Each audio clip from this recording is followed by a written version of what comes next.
sit down and then sticks only. No crutches. How are you feeling? Did you better than I was, thank you. Yeah. did you have a horrible bug? Yeah.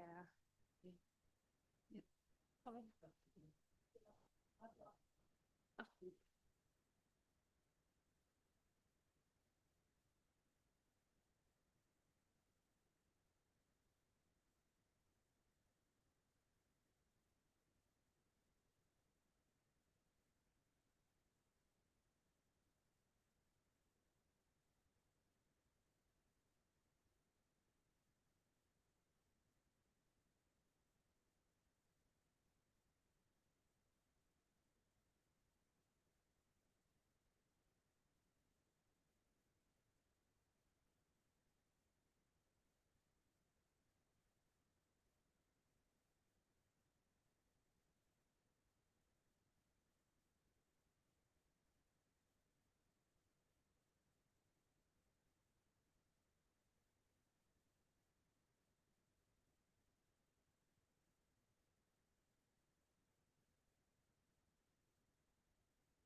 So good afternoon. I'd like to begin by welcoming those members of the public and press who have joined us today The County Council allows filming and photography at its public meetings, so feel free to take pictures or share on social media during the meeting. Please, though, can everyone present turn their phones to silent or vibrate whilst the meeting is taking place. There's no fire alarms test scheduled for today, so if the alarm sounds, I will adjourn the meeting and we will leave the room by the side doors and use the external fire exit to assemble in the car park. I would remind everyone present that the meeting will be live streamed and recording will be placed on the Council's website. The meeting will be adjourned every 2 hours if needed for a short comfort break. So first item of business is apologies for absence and declarations of interest. Would the Democratic Services Officer please report any apologies? Apologies for absence received from Councillor Ian Manning, substituted by Councillor David Levine. Councillor Yasmin Detta, substituted by Councillor Louis Navarro. Councillor Daniel Devine, Councillor Jane Sidlow, John Young and Kate Pereira. Thank you very much. Does any member wish to declare any disclosable pecuniary interest or non-statutory disclosable interest? No, thank you very much. Let's move to item 2, the minutes of the meeting on the 7th of October. We're being asked to approve the minutes of the meeting on the 7th of October as an accurate record. Does everyone agree? Please show your dissent if you do dissent. No, thank you very much. I see no objections, so we'll take the minutes as approved. An updated minutes action log was included in the papers for this committee meeting. Are there any questions on the action log? Councillor Edge.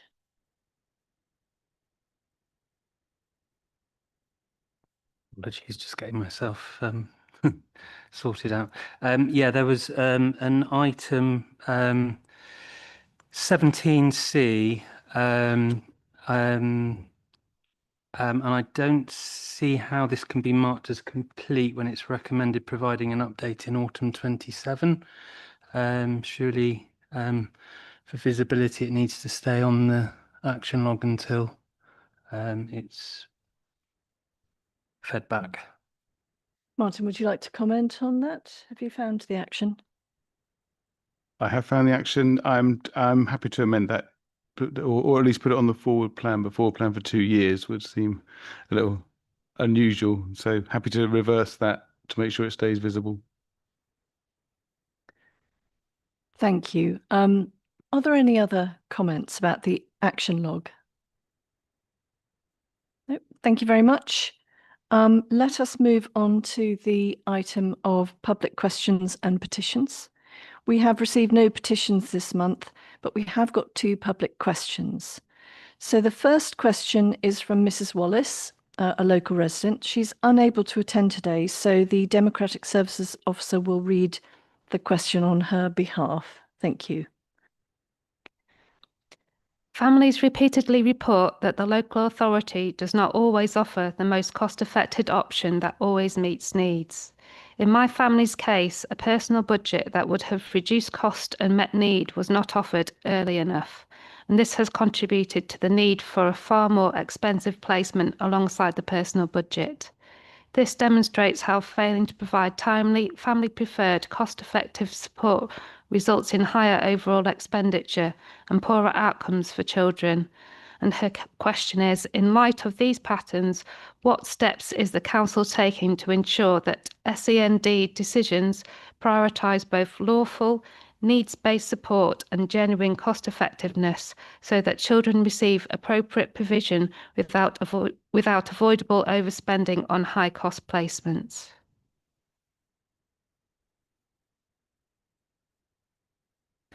Thank you very much for that question, Mrs. Wallace, and thank you for reading it out. We will send a proper written response to Mrs. Wallace within 10 working days of today. The second question is from Councillor Jenny Gawthorpe Wood. She's the City Councillor for Kings Hedges, who's going to join us online. Councillor Goldsack. Can we make sure that that question and answer are circulated to members of this committee as well, please? Yes, of course. Thank you. Thank you. So we are joined by Councillor Gawthorpe Wood. Can you hear us there? I can hear you loud and clear. Can you hear me, please? Yes, indeed. Also loud and clear. Thank you very much. Would you like to please ask your question? Well, thank you for allowing me to ask this question. I don't want to reiterate the background to this and the consequent casework from families in North Cambridge, but I have a number of issues relating to school places, which include establishing how many are being allocated schools outside their catchment area, which are not their chosen schools or are hard to reach by public transport or foot. Whether places are being taken up by children choosing to travel long distances, affecting those living closer to the schools, the accuracy of school roll forecasts. The birth rate of Kings Hedges is higher than the wider area, and it now seems North Cambridge needs more secondary school places than available. The lack of clarity regarding the need for parents to state a choice for their children and the likelihood of successfully getting a place. And finally, the need to review the current allocation system, given the difficulties some of my resident parents are now experiences with their children being allocated to Northstowe School, which is some miles away. So it's the distance, public transport and the walking distance. Could the chair please provide me with a response to these issues? Thank you.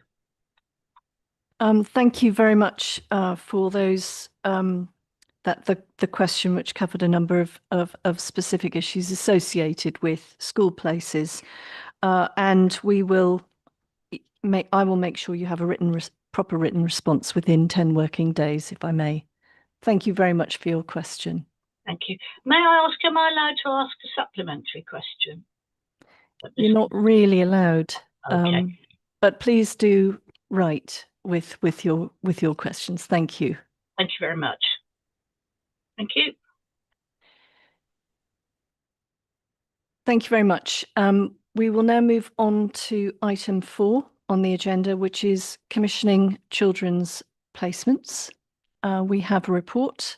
Please, Chris Bush, the Service Director for Strategy and Commissioning, please will you join the table and present your report. Thank you very much. Thank you.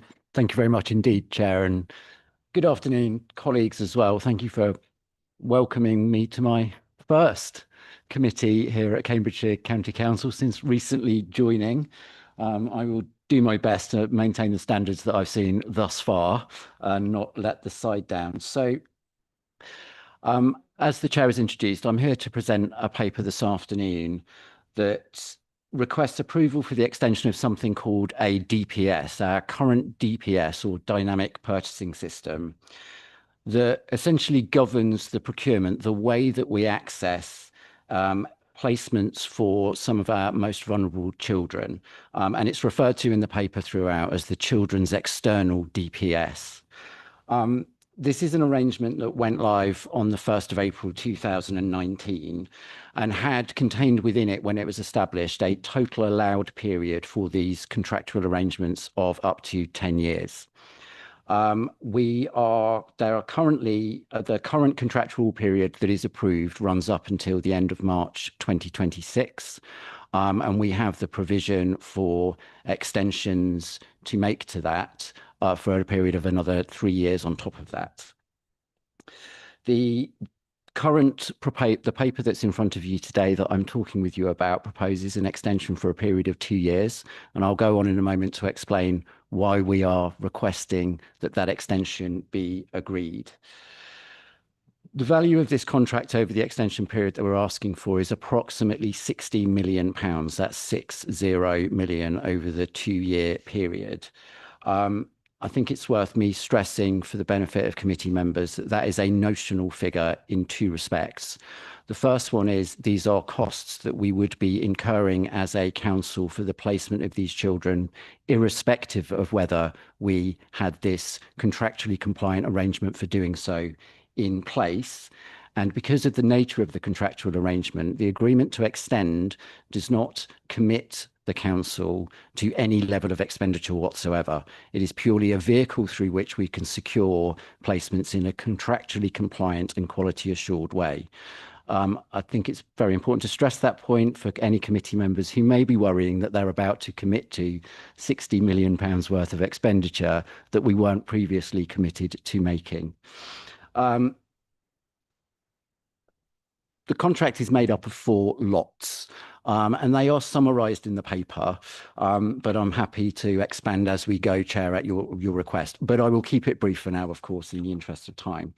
And it essentially governs the 4 areas that this contractual arrangement governs: is how we access placements for children with independent fostering agencies, i.e. those fostering placements that are not provided by the council's in-house fostering service.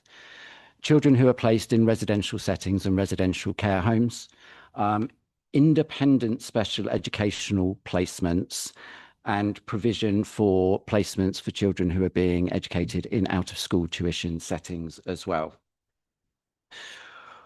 One of the things that this paper does also is it sets out a number of challenges with the existing DPS that we have in place, the solutions of which will require some quite detailed thinking to be worked through, especially around areas such as how we look to commission on a more on a regional level, and how we work together as groups of local authorities in the East of England and beyond to secure the best value for money that we can.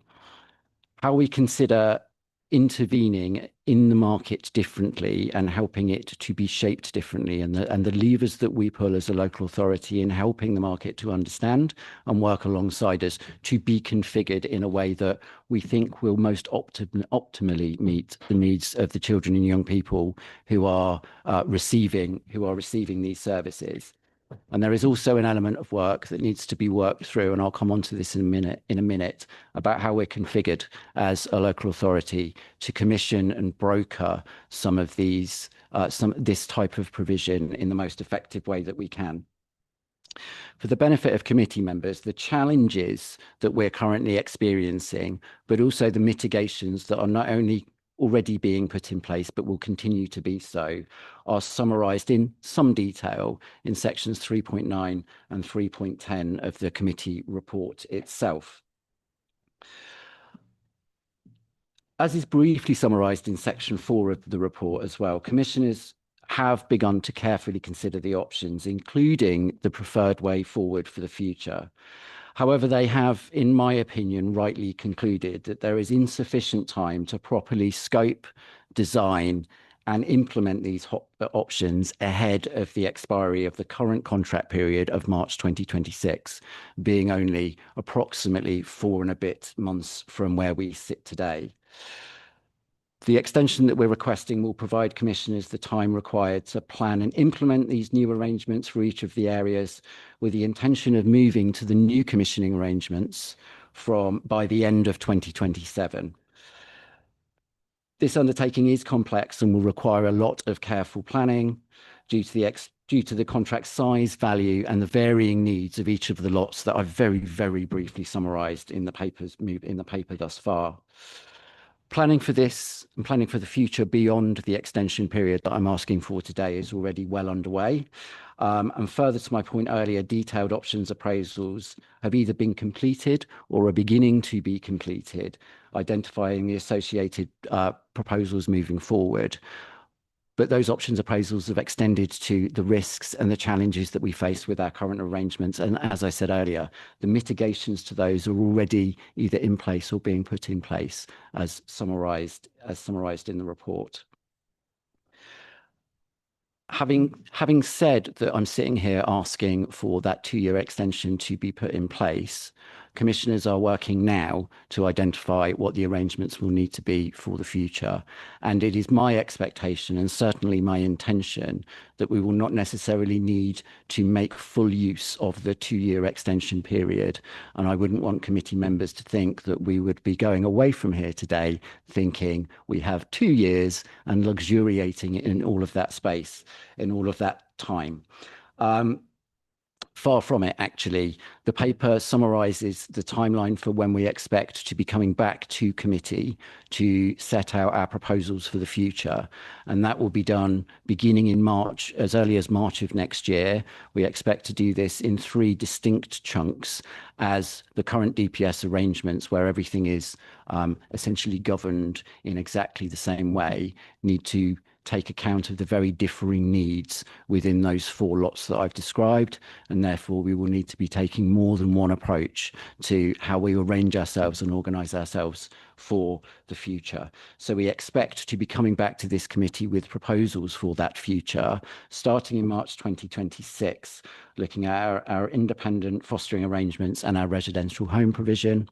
Coming very shortly afterwards, the following month, looking at how we may procure placements for children with special educational needs and disabilities moving forwards, and culminating with a set of proposals about how we would like to approach the future commissioning and procurement for out-of-school tuition settings in June of next year. So by June of next year, we will have been back to committee with full plans, hopefully meeting your agreement and expectations about how we would like to position this provision moving forwards.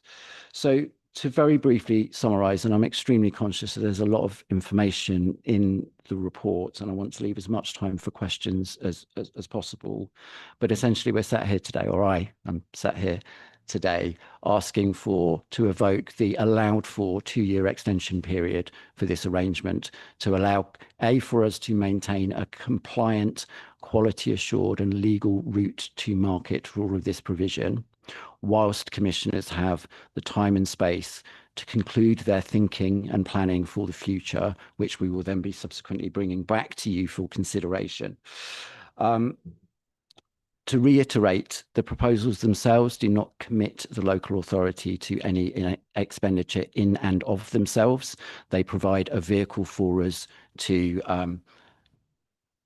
procure, to secure the provision that we already need and will need in this needs-led service.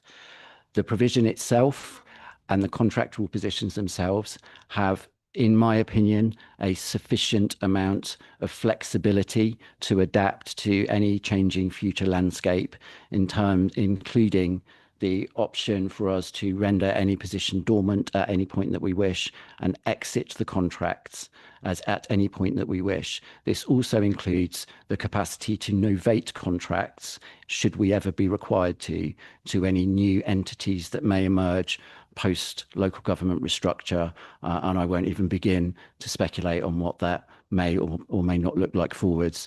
But I am satisfied that there's a sufficient amount of flexibility built into this that will allow for any given scenario that may emerge in that particular space.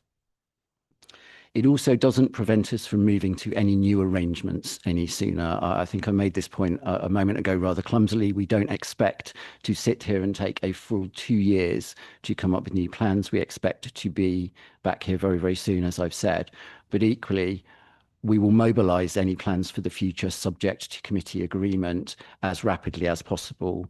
And this extension also allows us to transfer from one arrangement to a new arrangement, whatever that may be, at the soonest time that we're all satisfied that is sensible. So again, it doesn't force us to wait for 2 years. We retain the ability to be able to respond as quickly as we are comfortable in doing so. I hope that provides a useful overview of the paper. My first committee is always a bit of a judgment call between speaking too much at the irritation of the chair and all members and not speaking enough, leaving multiple questions unanswered. So I hope I've struck the right balance, but if not, I will endeavour to work on that for future. But for now, I will stop. Thank you very much. I can say that was a really helpful scene setting and really helpful context. This is not just asking for an extension. There's a whole lot of other considerations that are going into this. So I'm expecting there'll be quite a few questions. Councillor Martin. Thank you very much, Chair, and thank you, Chris, for the report and presenting to us today. I've got two questions, if you don't mind, Chair. The first one is in regards to the 60 million that you talked about. Now, I completely understand that it's a notional spend. We don't know how much it's going to be. It could be a million. It could be the full 30 million. But what we can see is what we have spent over the last few years. And going back 3 years ago, we were spending 9.5 million on this procurement. And then just last year, it was 19.7 million. So a 2 times increase over a few years. Is there a possibility that we could end up spending more than that 30 million? Because 30 million per year, so I've literally just divided it in half. Is there a possibility we could spend more than that? Is that a risk? Because I do see one of the risks is that there is no cost controls within this process. Thank you. The short answer is yes, that risk will remain excellent. This is a needs-led service, and as you have pointed out quite rightly, there has been a significant growth both in terms of volume in some areas, but also in terms of the costs of the market incurred with meeting that need. That makes the prediction of this an inexact science. What I would say is the figures that are contained within this paper are based upon not only a picture of where we are now, but also a modelling to an extent of where we think we're going to be over the next 2 years. So those figures allow for components of growth, both in terms of volume and the fact that provision is continuing to cost more and more on year as a result of inflationary and other uplift positions. So whilst it is a good estimate in my assessment, it would be remiss of me not to say there remains the risk if there are greater than anticipated increases in demand or greater than anticipated increases in cost, that these figures will, the amount that we spend on this provision over that 2-year window exceeds that figure. I suppose what I would say in counter to that, as part of the council's business planning process cycle that we go through each year, which I'm sure you're all very familiar with, those predictions for future years and how much money the council may need to set aside to meet that need is continuously revisited and remodelled. So certainly I'm making that point to kind of stress the fact that this is something that's kept a weather eye on. I think the second point I'd like to make in response to that is related to the cost control measures. And I think you're absolutely right to zone in on those. I think there's a number of elements that we're already working on in terms of what cost control measures can we put in place now to negotiate with the market better to help contain as much as we can. And some of those elements are already being put in place. So there are tools and calculators that exist in the market that help arrive at what ostensibly is determined as a fair cost of provision that many local authorities use now, and we are starting to use, that provides a very, very helpful baseline negotiation tool with providers on a case-by-case basis. And we're starting to see the impact of some of that. I think, however, the much greater gain in this space to be made does lie within the future arrangements, absolutely, in terms of both not only changing the way that we engage with the market, but also how we reshape the configuration of the provision that we've got. And in kind of short form, that is, ideally we'd have a bit more of this, quite a bit less of that, because it delivers much better and much more cost-effective routes to market, and or ways of securing the provision, because it may not always be a route to market that we want to pursue when securing provision for our children and young people, but it may well be something that we choose is best delivered by the local authority. And I say that purely hypothetically, but it's absolutely got to be part of our thinking going forwards.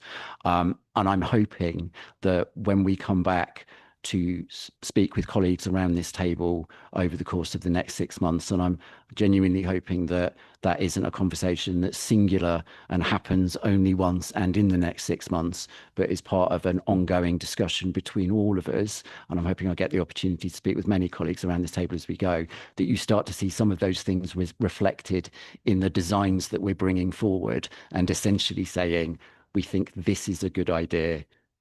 Do you think it's a good idea, as we begin to shape these? So I'm kind of very much seeing that kind of March to June window as a culmination of these conversations that we have together, rather than an end point of me just re-arriving in 6 months and saying ostensibly, ta-da, here's the proposal. Do you like it or do you not?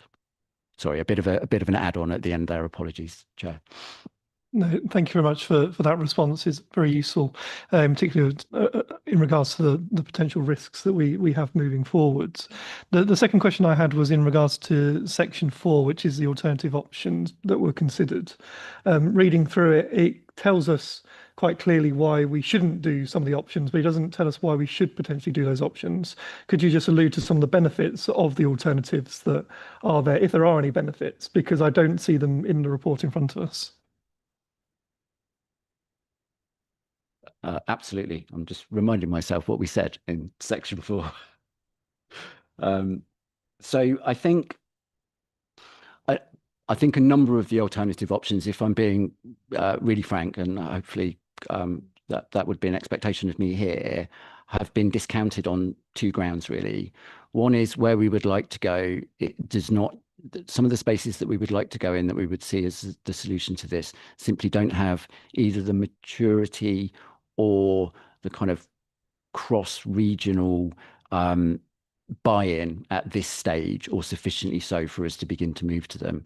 So certainly when we're looking at cross-regional commissioning, it is at a stage of development that is not quite yet ready for us to begin to move towards. But there is a lot of work going on in this space. For example, there is quite a pivotal meeting of the regional DCS group next Friday to really begin to grapple with and agree across the patch the direction of travel that we're all going to move in together. So there's a piece there about maturity, and then there's also a piece about timing and our options being constrained to an extent by the amount of time we've got available to us, i.e. we've got about 4 months until this contractual arrangement comes to an end. And that again does limit some of our options. So I think what I wouldn't want, and I hope this isn't, but I completely understand the question, is some of the options that we've discounted, I suppose, would be better summarized as discounted for now, but with more time and more planning to do the groundwork correctly and put those things in place, will become options again for us to grapple with in the future. And I think you'll see some of those options featuring in the proposals that we bring forwards, that are essentially me saying, this is not an option for right now because we simply don't have time to deploy it ahead of March 2026. But it is very, very much an option. Some of these options are very, very much options for the future, where we've got quite a bit more time, not only to design them, but just as importantly, there's a long lead in time when it comes to deployment for some of these things, both in kind of contractual and legal terms, and how the governance requirements of the local authority when it comes to the Procurement Act, but just as, if not more importantly than that, how we kind of marshal ourselves together as a region of local authorities, how we engage the provider market to come with us on this journey rather than simply imposing it upon them, how we talk to our children and young people about their experiences of the care system and the support that they're getting from us as a local authority, and in some cases in our capacity as corporate parent, as their corporate parents, and how we subsequently factor that into our thinking about how we deploy it, all of which simply takes much more time than we've got available to us from where I sit here today. Thank you very much indeed.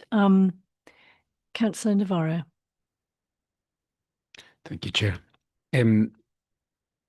Unregulated placements represent a very small proportion of the total of placements. 6 out of 324, but account for a disproportionate share of the overspend.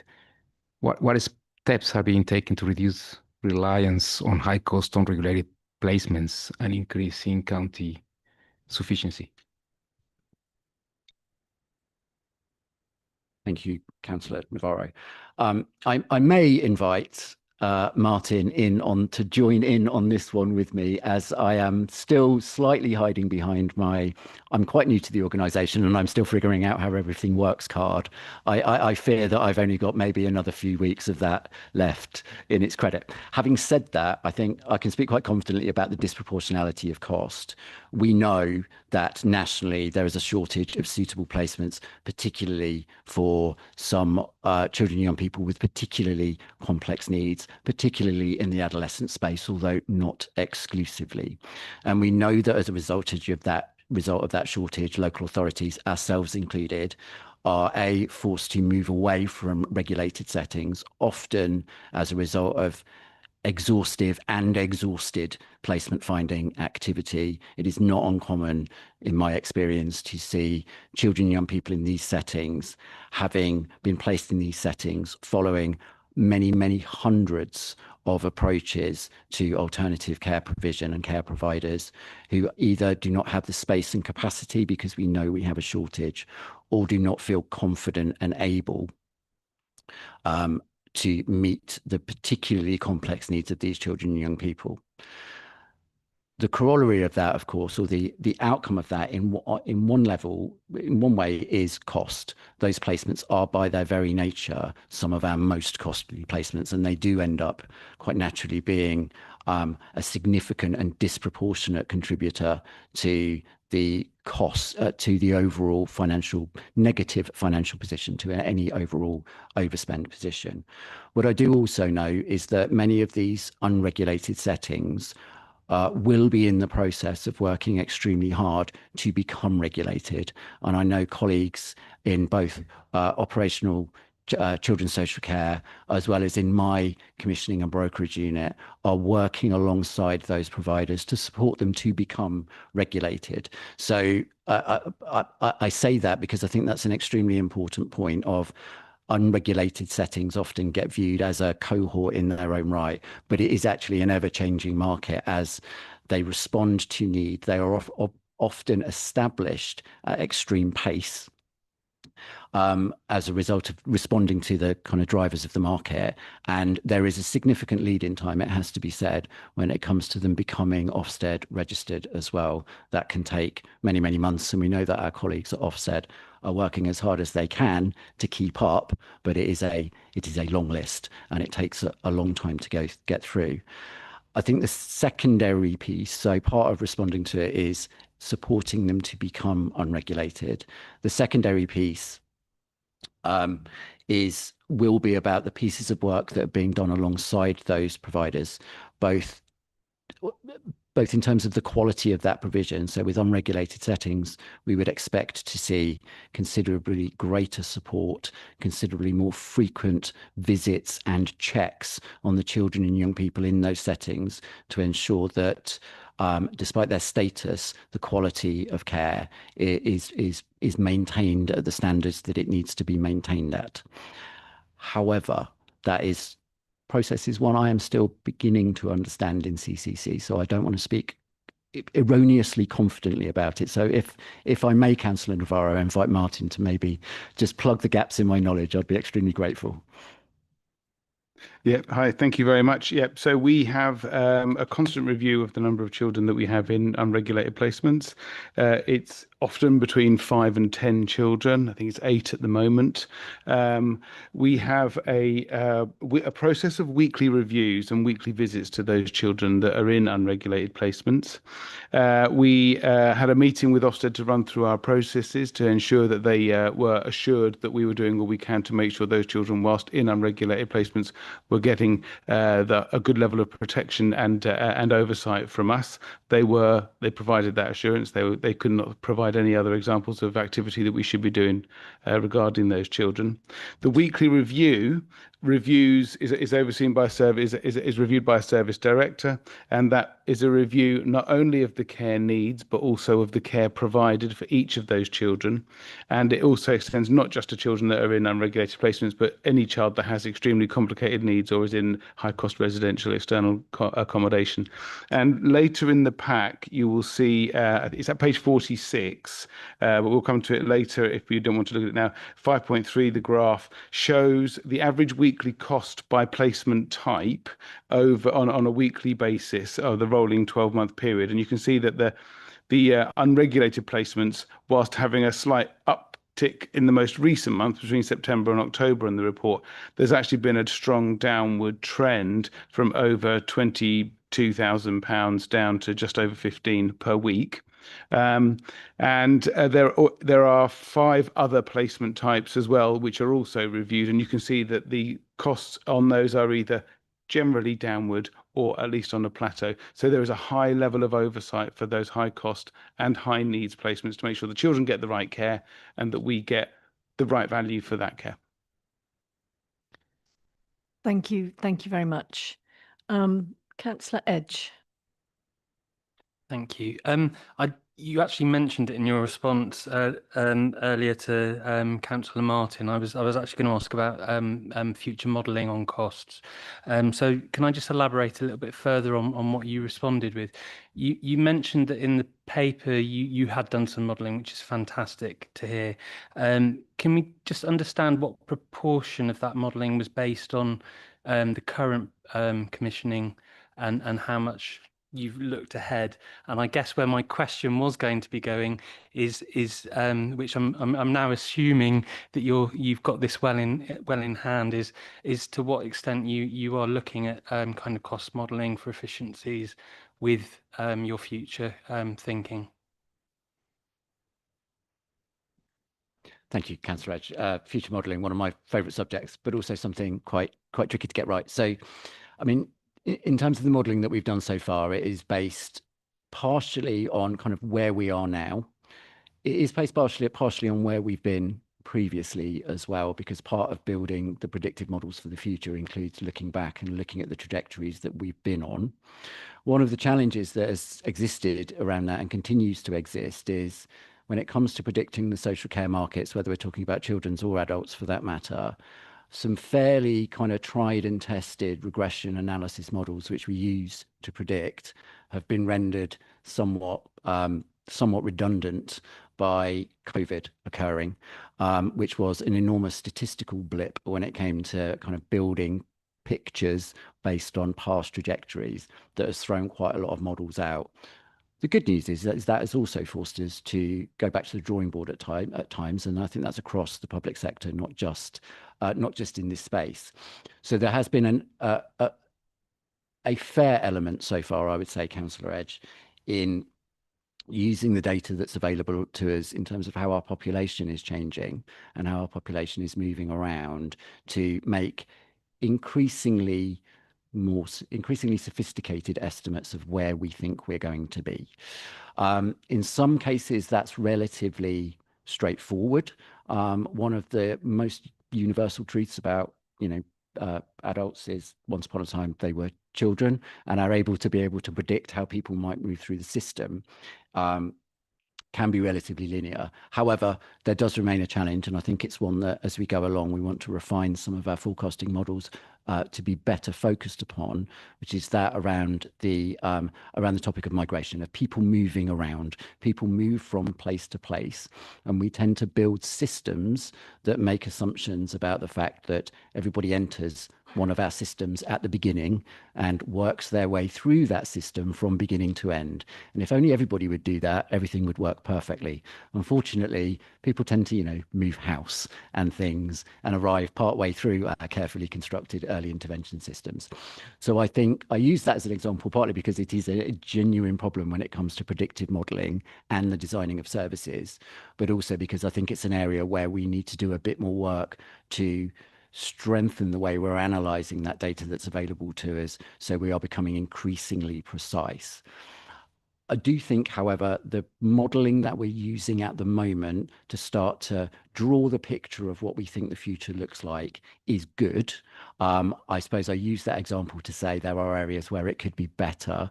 I think I know where they are, although all comments, suggestions and observations are welcome for us to build this in as we go along.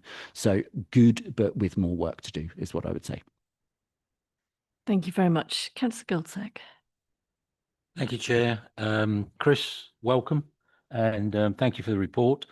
My question may be before your time, so if it needs to be, I'm sure Martin can help and step in. If we look at section 6.1, the financial implications, I don't want to be presumptuous, but I think if I went back to autumn 2023, I'd probably find that exact same paragraph relating to the last 2-year extension that was given on this subject. So what I'm interested in is what has actually been done since 2023 when we extended for 2 years last time, because in your words, it's to ensure best value.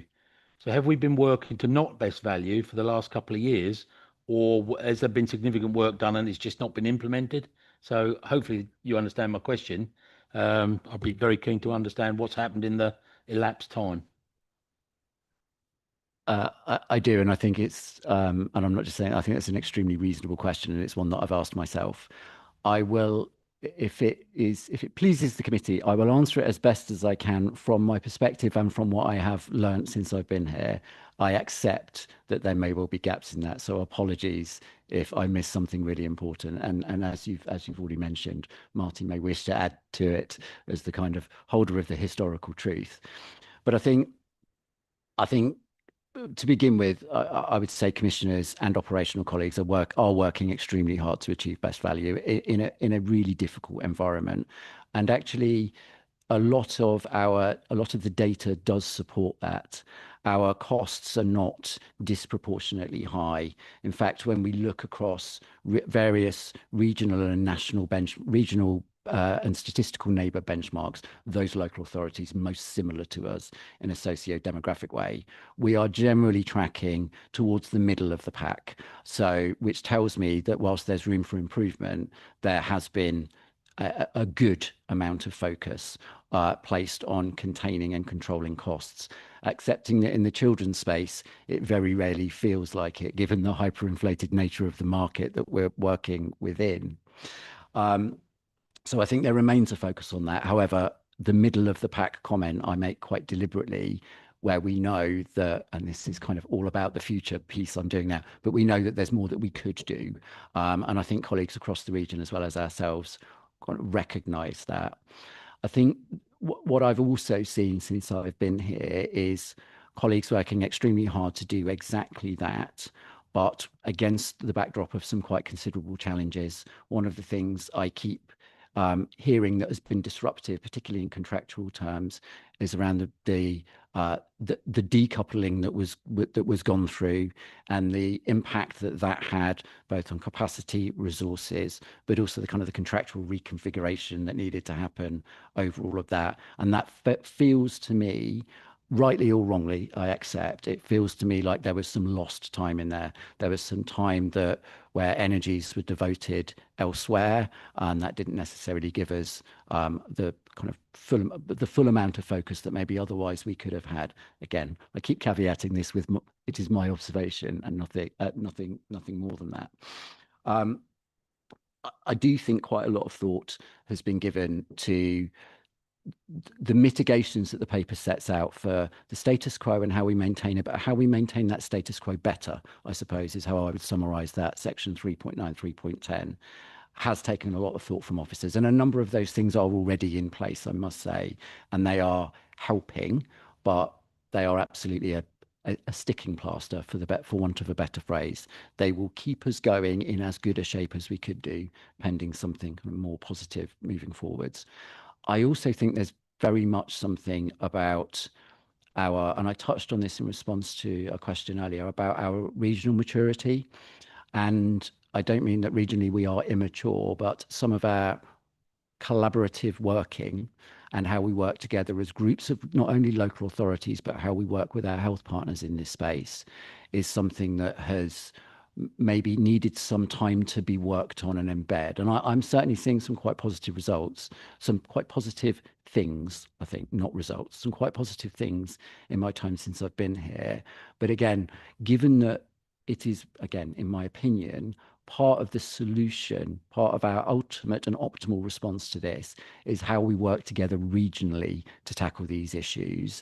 The fact that that has not necessarily, those relationships may not have been as strong in this particular space as they could otherwise have been, would have been a hindrance.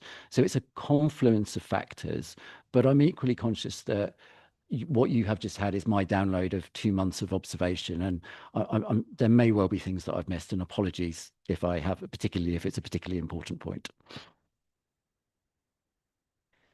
Well, actually, Thank think I was going to say thank you if you would like to fill in the gaps. Thank you. apologies, Chair. I actually think that's a very accurate summary of the position from a children's commissioning perspective. I think a lot of work has gone on managing the day-to-day, on building up the service so that it has the capacity to look at the bigger contracts and the bigger areas for procurement and re-procurement. And I think your arrival is going to be a significant boost again to that level of capacity and experience in doing that. I also think it's worth reflecting on the fact that some of the significant changes we've seen in our children in care population nationally and locally, and the children's care placement market have been rapid changes over a relatively short period of time, which have added to the sense of pressure when actually a lot of good work has gone on. But I agree with Chris's analysis. I think that a lot of good work has gone on, but some of that, certainly with the decoupling, and then that some of this longer term work wasn't given quite as much attention as it could have been. Thank you. Yes. Thank you. Thank you both. I think in the main what I heard what hadn't happened, and I think that's you gave a very honest and very fair resume of what hasn't happened. But what I'm hearing is that we hope to be back here within 6 months telling us what we're going to do, and therefore commissioning. So I'm thinking about the 2 and a bit years that has happened, what has happened, and what needs to be done between now and the next 6 months to get us to a position that we can go forward. And I'm using your phrase back, ensure best value, because that's what real concern is. Thanks. Yeah. It's since 2023. There has been real significant improvement in the level of market engagement that we've had. There was very little up to 23. There was a lot of spot purchasing of placements and care arrangements for children. But since then, the Children's Commissioning team have developed provider forums and provider events for independent fostering agencies, for residential care. They've been helping us to look at our own internal strategies, and that market engagement has really grown, which will lay the pathway for the work that's going to happen now. So just wanted to reassure you, it's not that nothing has happened. Quite a lot has been going on, but building towards this piece of work, I would say. And final words on the subject.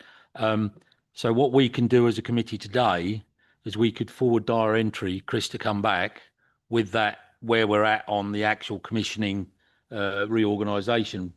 Now, we said 6 months, let's give him 8, but what I'm saying is that's a positive action that we can take today, as opposed to letting that drift away in the ether and then picking it up when we're ready. I'd much rather that we know where we're at, because anything with the forecast financial situation we're in that can better achieve best value, we have to be right behind and stand behind. Thank you very much. Would you like to comment on that? Because I have noted March 26 with lots 1 and 2. June we'll have 3 and 4 and the total package to look at. But you can now tell me that's right or wrong. So yeah, a couple of things on that, and absolutely. So more than pencil it in. Those dates are on the forward plan for this committee already. So I am clear we will be back. I will be back at that point. second point just to make on that on that itself is, but I would hope that that's not the next time that this committee hears about this. And one of the things I would like us collectively to think about, and this probably is not for now, but is we are extremely keen, and I am extremely keen to speak with you all as we go along and as we start developing that. So you're hearing about the developments as we go, rather than just hearing it presented at the end without the opportunity to influence it as we move along. So Okay. absolutely, yes. I'd really love this to be part of a dialogue that we're having, but those dates are on the forward plan, and that's what we're aiming for. So far more than pencil ink. I think spokes, but also it could be a training session. I would agree, but I think we have a spokes set up here where monthly we you know, representatives get. I think it would be very good to have an interim spokes update between now and you actually coming in 6 months, as well as the individual catch-ups with members around the table. Thank you. Thank you. That's really helpful. Councillor Damery-Homan. Thank you, Chair. Chris, welcome aboard. Nice to have you with us. And thank you for all the information you've shared today. I think it is quite clear on the whole, and I'm very much looking forward to you becoming a somewhat regular fixture at these committee meetings. Look forward to some new solutions coming through. I've got a couple of questions, hopefully fairly straightforward. I'll probably take them one at a time. My first one, at the top of page 25, we're talking about how the current DPS is not structured in a way incentivising new providers to establish in Cambridgeshire. Very much welcome varying the contract to open it up to enable newly established providers to join the framework. My question there is, what is the potential benefit from opening up to new providers? Do we have lots of them out there, or is opening this up, are we going to just see a handful of companies coming through? I'd really welcome some clarity on how we might feel that benefit. Absolutely. So we know that the providers are out there because we're using them. We're just using them outside of this contractual arrangement at the moment. So we can see that, and that's one of the reasons we need to make changes in the future, and why we need to open it up now to improve the status quo position we're holding.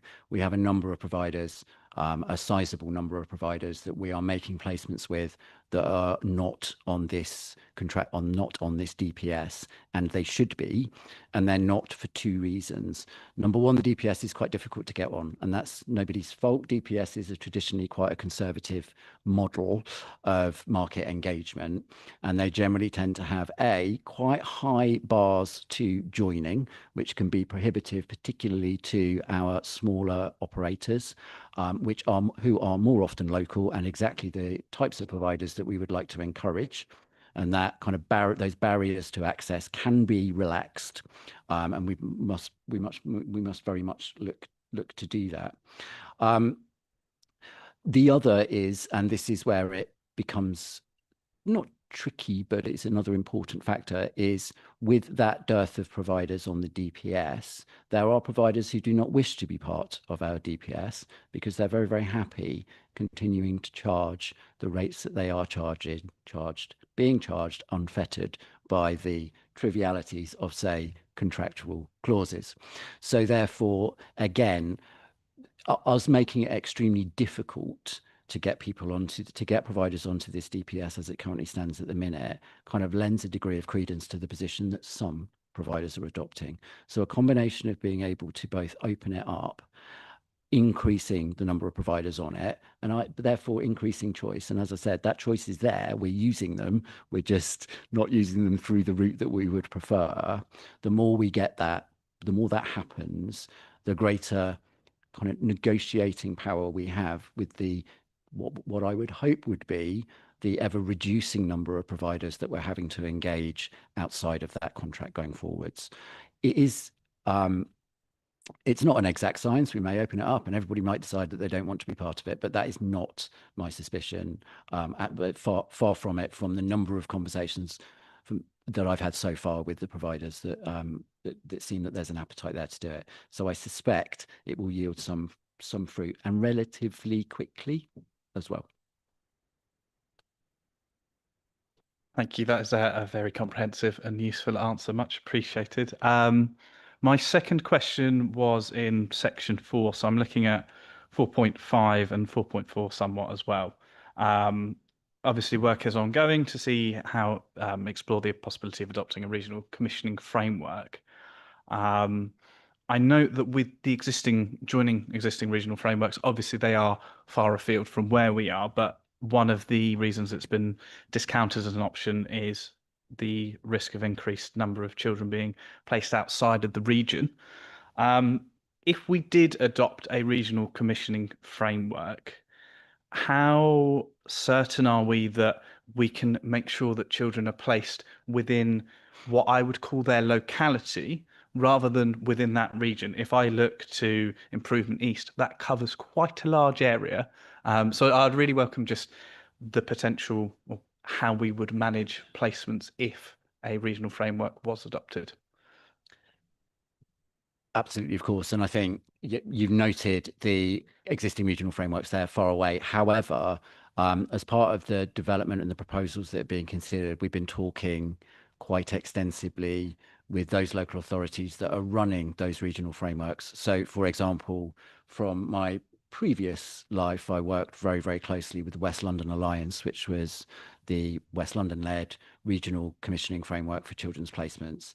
And we are in conversations with colleagues at the WLA right now and helping us think through a whole host of how we might do this, including that very question.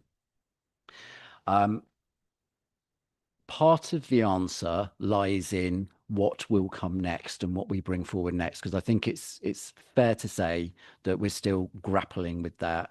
Let's not establish a regional commissioning framework that turns out that children are placed at the far edges of that region and therefore are actually further away than if we place them in London, for example. Not that we would, but it's that geographical quirk of suddenly your own regional commissioning framework ends up being further away than one that's that is perceived to be further away. So how do we do that?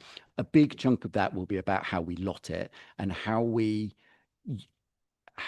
use that framework to incentivize providers operating in multiple locales, and how we, again, it comes partly back to some of the barriers that are in the DPS, and some of the things that you see in DPS is the favouring of larger providers because of the thresholds for access and things like that. So how do we do it in such a way that we remove some of those barriers, that we are supporting small, medium and community and micro enterprises, not necessarily in this space, of course, to be able to get access to those frameworks? And the greater proliferation we can have as a result of that, the greater chance we've got. There is also the piece about when designing it, how we lot it so that it is geographically lotted as well as thematically lotted as well, so that you've got a good mix of different types of providers in different regions. And a big piece of this is about stimulating those bits of those geographies where there is a dearth, because it doesn't need repeating, although it should always be repeated. We want to, wherever possible and wherever suitable, place children as close to their home area as we can, and there is an absolute mandate upon us to do that.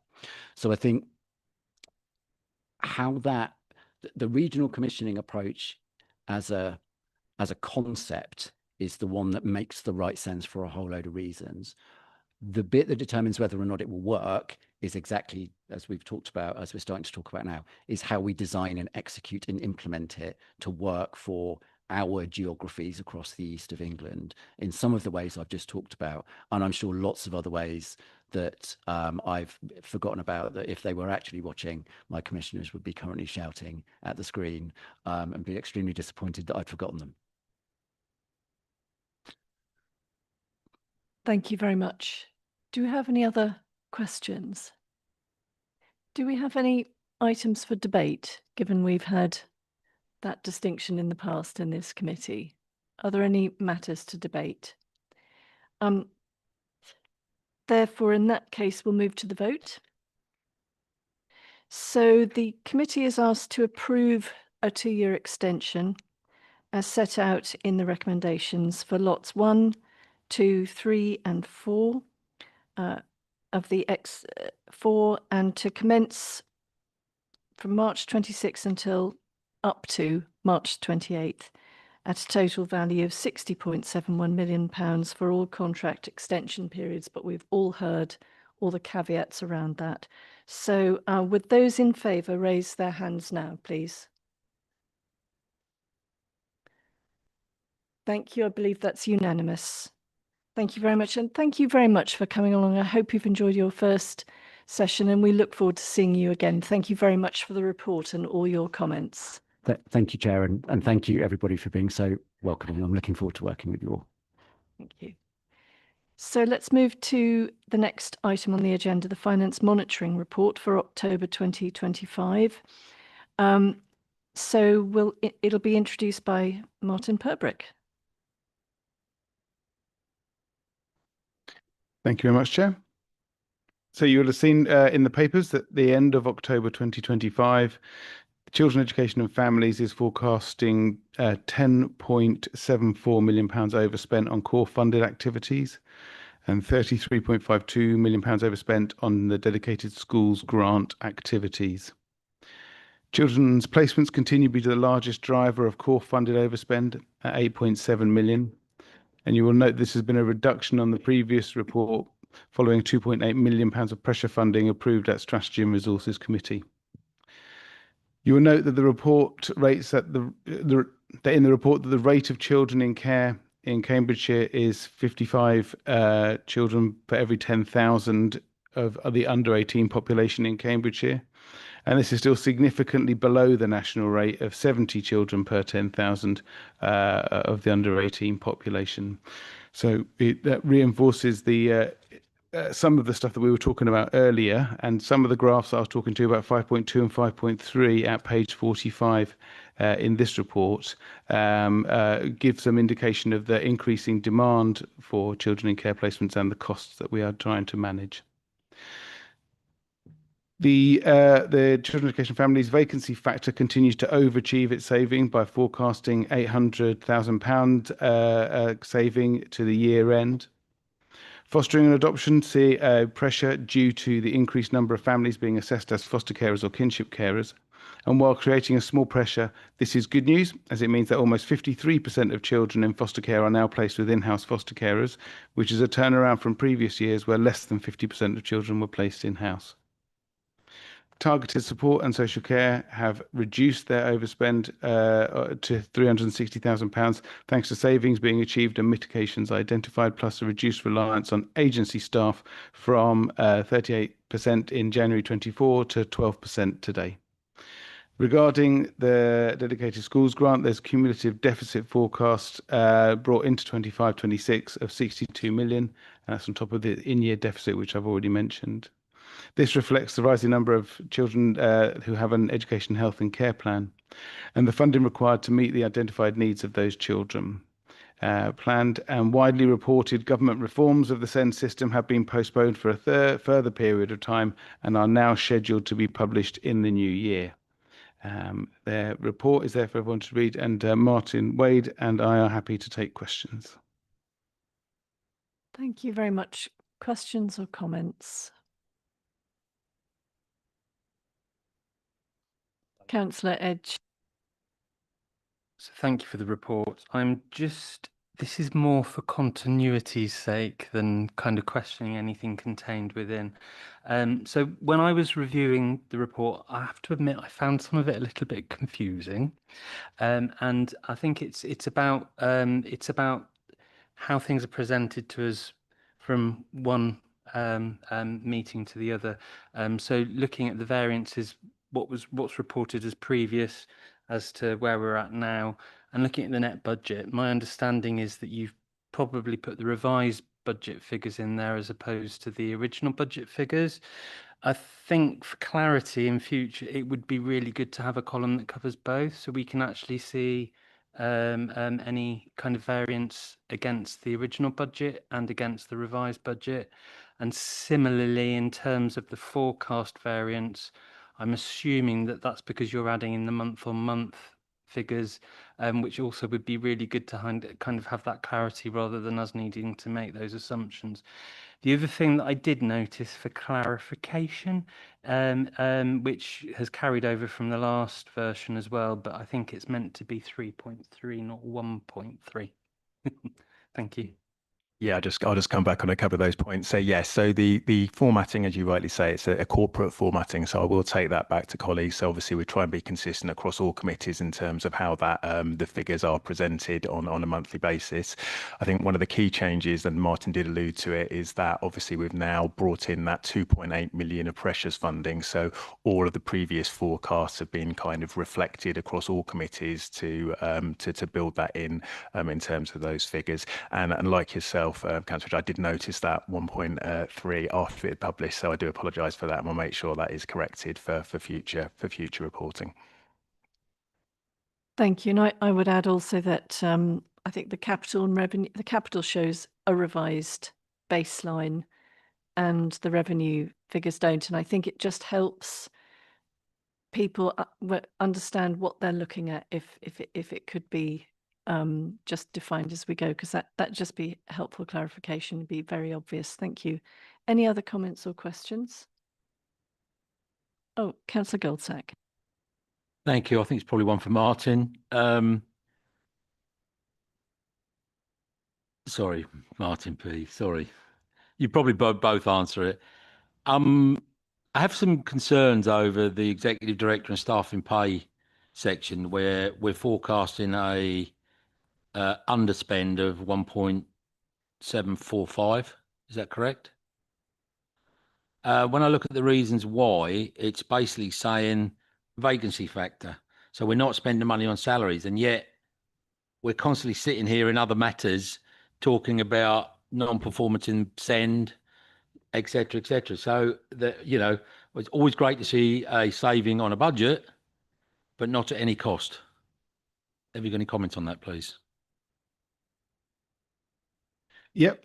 So the vacancy factor is the vacancy factor for the whole of children, education and families. So where excuse me, where posts are being held in lieu of a redesign, that will be rather than recruit to that post and then have to put someone through a process, that will be held as a vacancy, and that number will be incorporated into the overall total. So there are many reasons why that number is what it is. It isn't always as simple as saying, well, that's a vacant post, we could just move it over there. There are often reasons why that can't happen.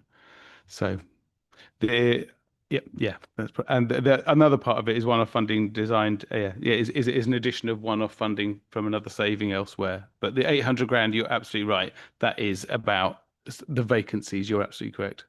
Okay, can I just ask for one clarification? None of the saving of money until we're ready to appoint whilst things are going on is to do with local government reform, is it? No. Thank you. Any other questions or comments? Councillor Stewart. Good afternoon. As the councillor for the Gambling Game Division, I remain increasingly concerned that the promised local provision has not yet been put in place.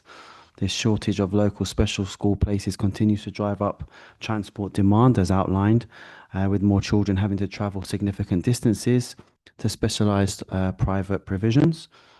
Given the Department for Education has approved 2 new special schools for Cambridgeshire under the government's free school programme, and these are central to the council safety valve agreement, can the council please provide a clear update on exactly precisely what work has been undertaken to progress these developments? I can pick that up. The free school program is entirely a government run program. We have no influence on the delivery of that. The government has paused the free school program, and they have we have pressed for an update through the regional commissioner and directly to the Department of Education themselves. We have had no response as to any date for starting the delivery of those schools from the Department of Education.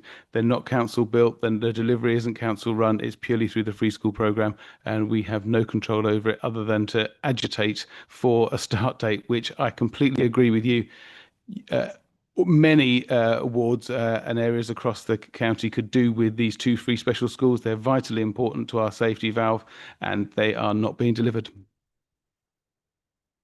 Oh, just another issue on that. So we are not the only local authority that is in this position. There's a number of other local authorities that are in safety valve, and they also have delivery of special free schools in their safety valve program, and they are not being delivered either. Everybody who has a free school has not had any updates on it whatsoever. Thank you. Councillor Lowe. Thank you.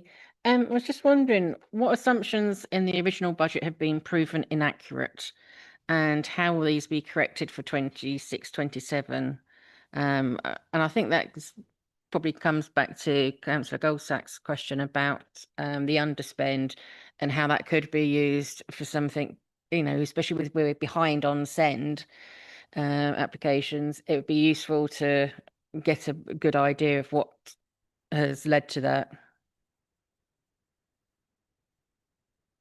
Yeah, no, I can come in as part of that. So obviously, as you'd appreciate, obviously as part of the annual business planning process, we do review and look at the modelling that was undertaken in the previous year to try and re-baseline the budgets within the overall available resources. And obviously those proposals will be coming to committee for future meetings as part of that business planning process.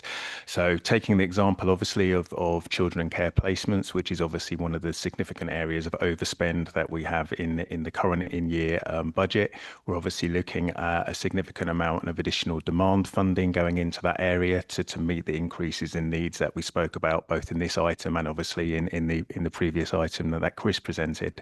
We're also review where we've made assumptions around levels of inflation, not least because of the increase in costs around transport that we're seeing in the marketplace, and likewise again as previously touched on in the market for children and care placements across the piece. So as part of that entire process for business planning, we do constantly review the assumptions that were built into the budget to try and re-baseline those budgets wherever possible, obviously within the context of the amount of available funding which is there. So as I say, those proposals around demand, demography and inflation will be coming through committee as part of the business planning papers.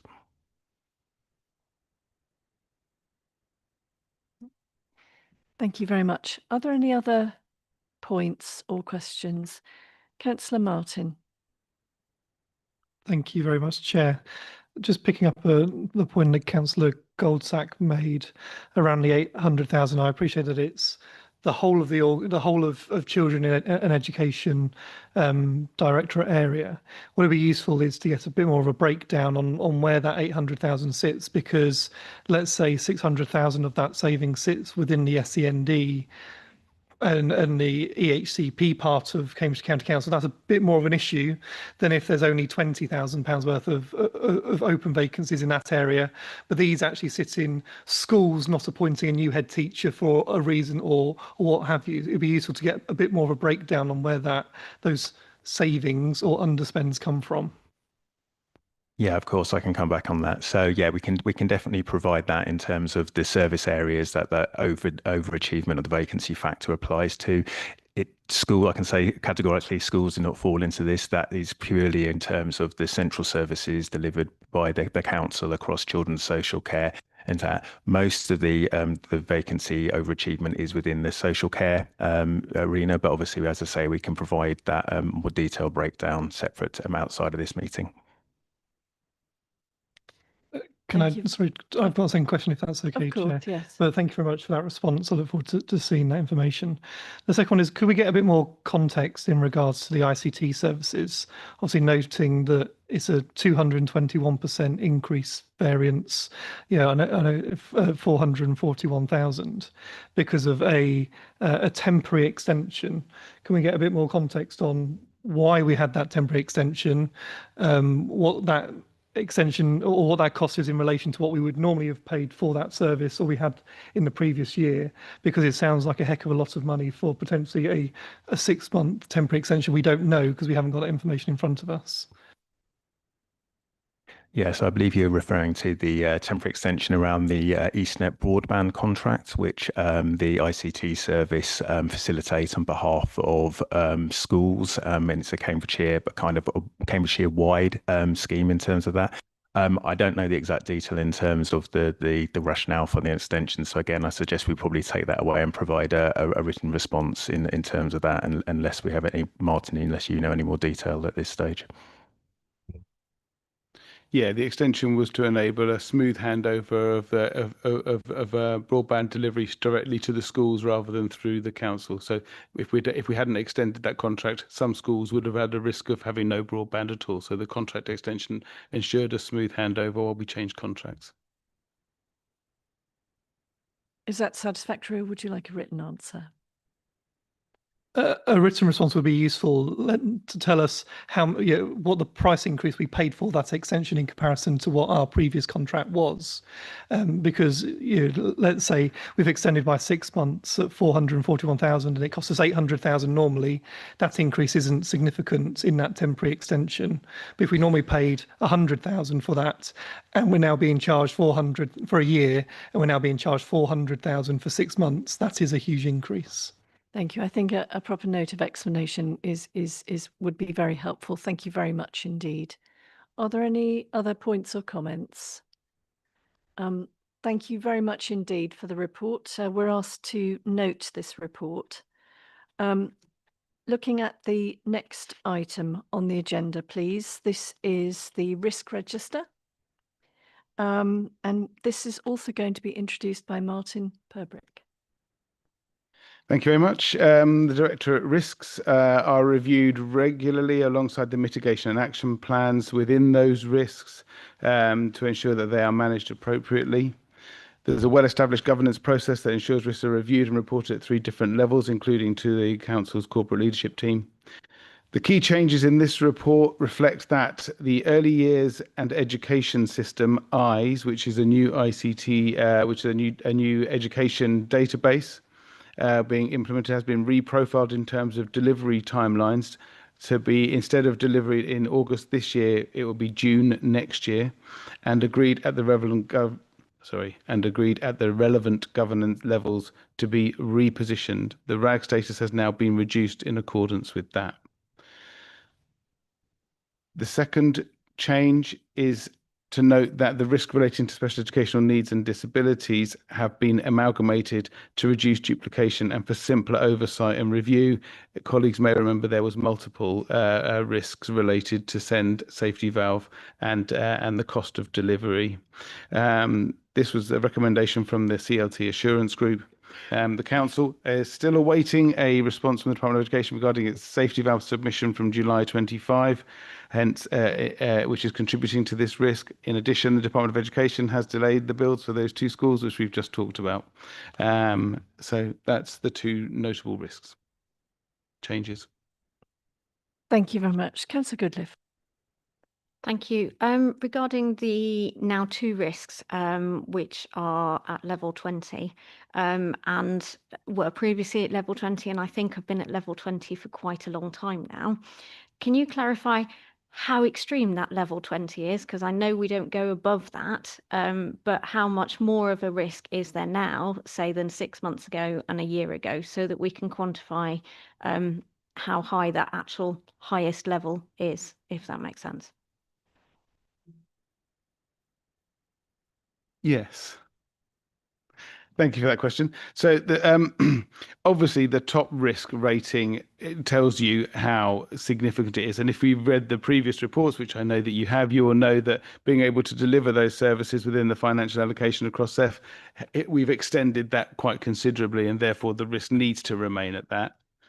I think the fact that we have been in that position for certainly the last year, and probably the previous year, I think that's the reason why it remains at that high level. I don't think that the question isn't how much over the allocation does it go. The question is, are you able to deliver those services within the allocation? And therefore, that will remain at that level until we're confident that that is not the case. I think it's probably quite sensible to not, at the start of every financial year, bring it down. I think that would be probably disingenuous if we knew very quickly that it was going to be back up there again within a few months. So I don't necessarily think it's a bad thing. I think it does. And it certainly shouldn't indicate to anyone that these are unreviewed, because they are reviewed regularly and the action plans are put in are there, and it goes through those governance processes. For number 2, the non-delivery of SEND statutory timelines, again, we know that's been an issue, that's a long-standing issue, and we know that we are and will be having reports on the SEND action plan at regular intervals coming directly to this committee, including data related to the EHCP timeliness, which went to spokes and will be coming back here as part of the education education performance. I think that's on the next committee in January. So whilst they are high, they need to be high, because we are not delivering on either. We're not able to deliver the services within the financial allocation, and we are not yet able to confidently say that we can deliver some of our SEND services within the statutory timelines. Thank you very much. Obviously, risk is a future possibility, not necessarily a comment about or judgment about current service quality. So, but yes, it is that they are at very high scoring. Councillor Tong. Hello, I am a bit under the weather today, so I'll try and be very direct with my question, which is related to the special schools, which have been discussed so far already. Now, it is really disappointing that we haven't heard a response from the Department of Education on this, and I was wondering how much longer can we wait before we'll start to see some serious consequences for a lack of action. I think we're already there. I think we are seeing far too many children having to travel long distances to attend independent special school provision. If the schools had started when they were scheduled to start, we might be looking at delivery of the first school in September next year, and that would be incredible for our children. So I would say that we've already passed that threshold. Thank you. Any other questions or comments? Councillor Goldsack. Thank you. I'm on the same subject, which will probably not be a surprise. I'm just concerned as to why we've got a line of consequence that goes to 5 and we're not there. So we seem to be stuck at 20. The matter is getting worse. It was at 20, 18 months, 2 years ago. The matter is getting worse. We've got longer queues waiting for ECHPs. We've got longer queues waiting for the places that the schools are not being provided. I'd like some understanding of why we're not at a consequence of level 5, because I believe that we must be, if we're not there, we must be very, very close to going into that area.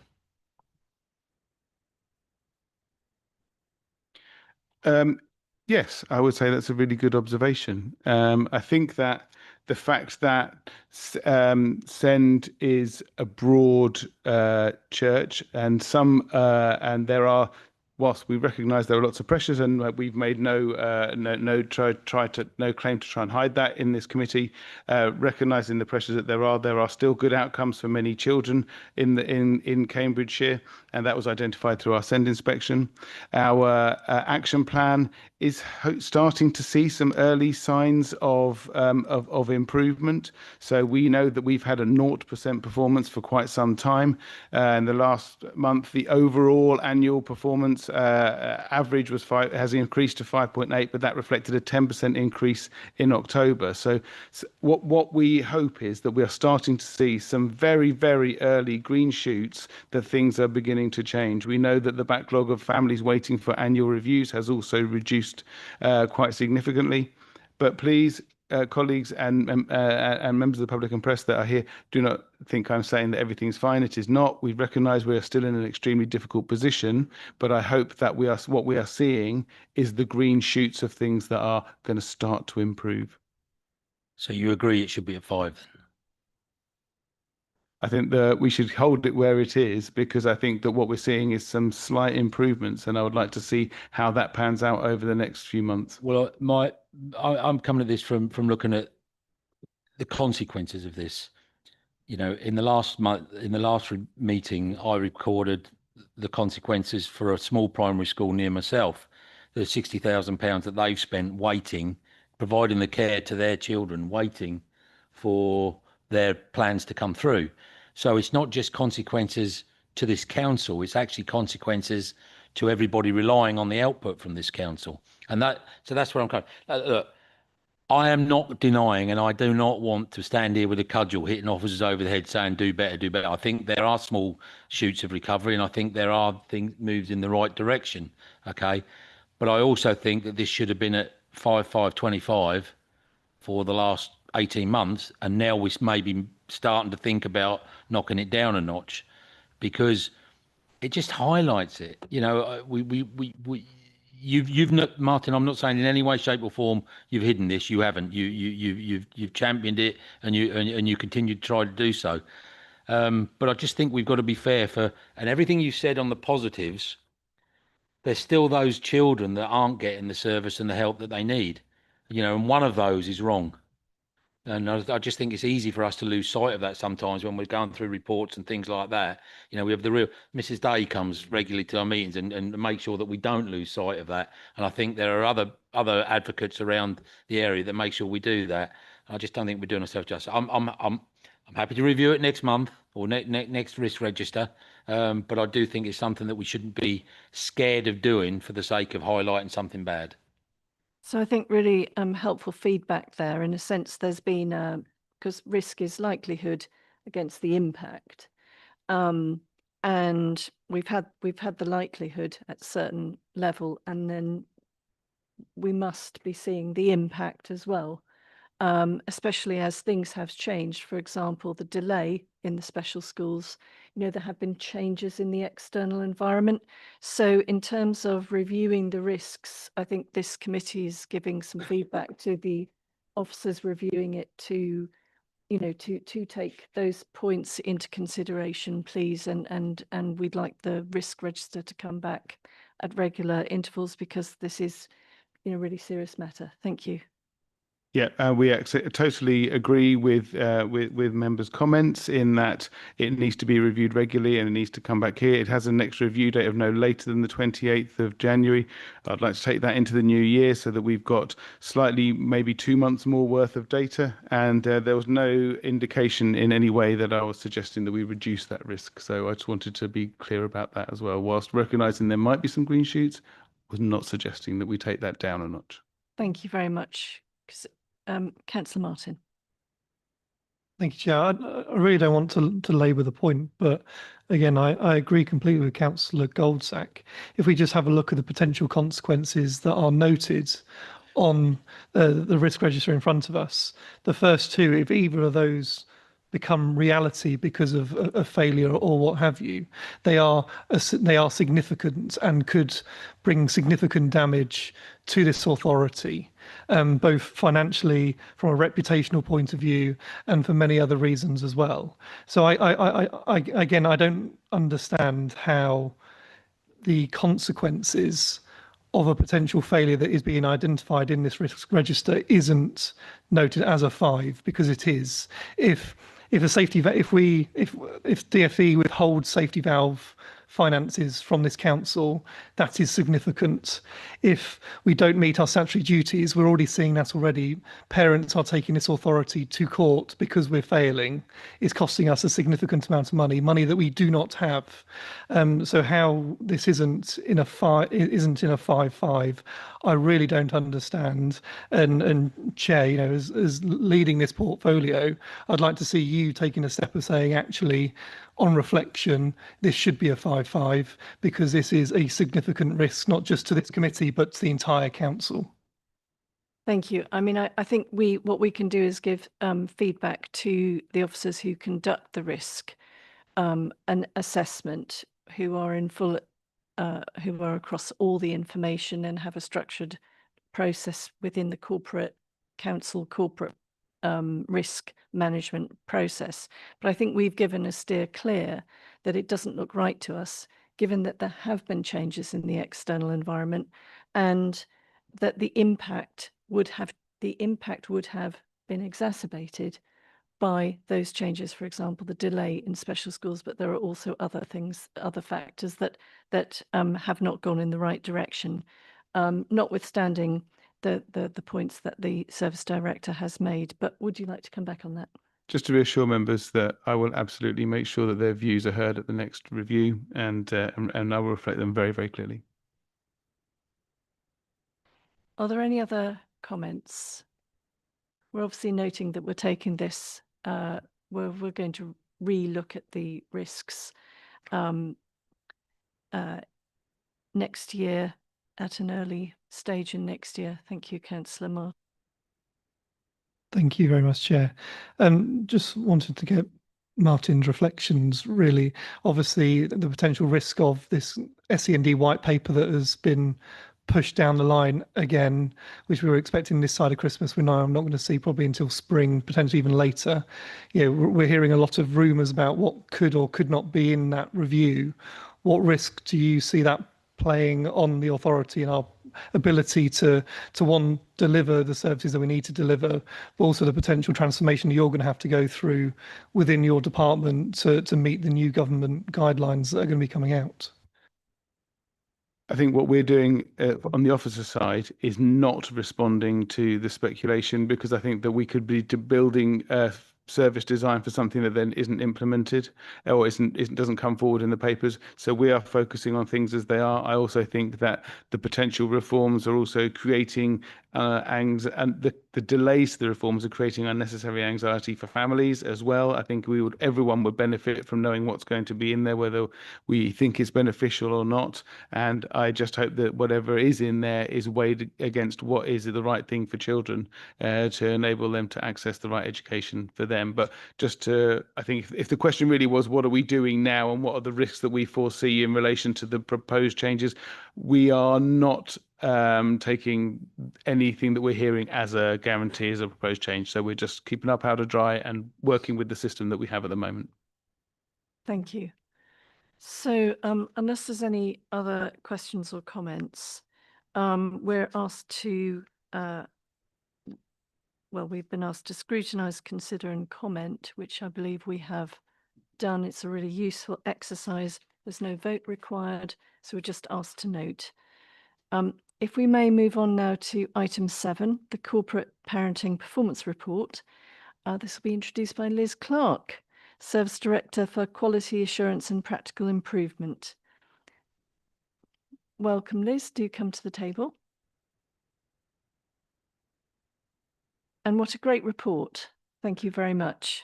Thank you, Chair. Good afternoon. I'm Liz Clark. I would like to introduce my colleague who's here. In fact, they can introduce themselves.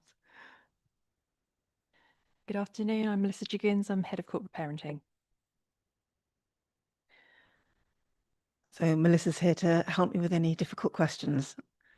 Okay, you have been provided with a report and what was previously called the scorecard, and it's a performance report kind of within. As a matter of history, the previous administration, there was a corporate parenting subcommittee, and this report would come there on a regular basis. Obviously, with yourselves as the main Children and People's Committee, has been a decision to make sure that a number of papers that would have been heard at that subcommittee also come to this committee. So hence why it's here this afternoon. So I think I would just like to draw your attention to some key things. The report has been very much written to try and explain what the indicators mean on the scorecard and actually how we measure things and why that's kind of in there. So there is that kind of narrative within the report as well. These were the kind of ones that we had been asked to kind of report on kind of sort of previously in committee. Obviously, many of you will know there is quite a substantive amount of, there's a main performance report that kind of comes here on a regular basis in terms of across children, education and families.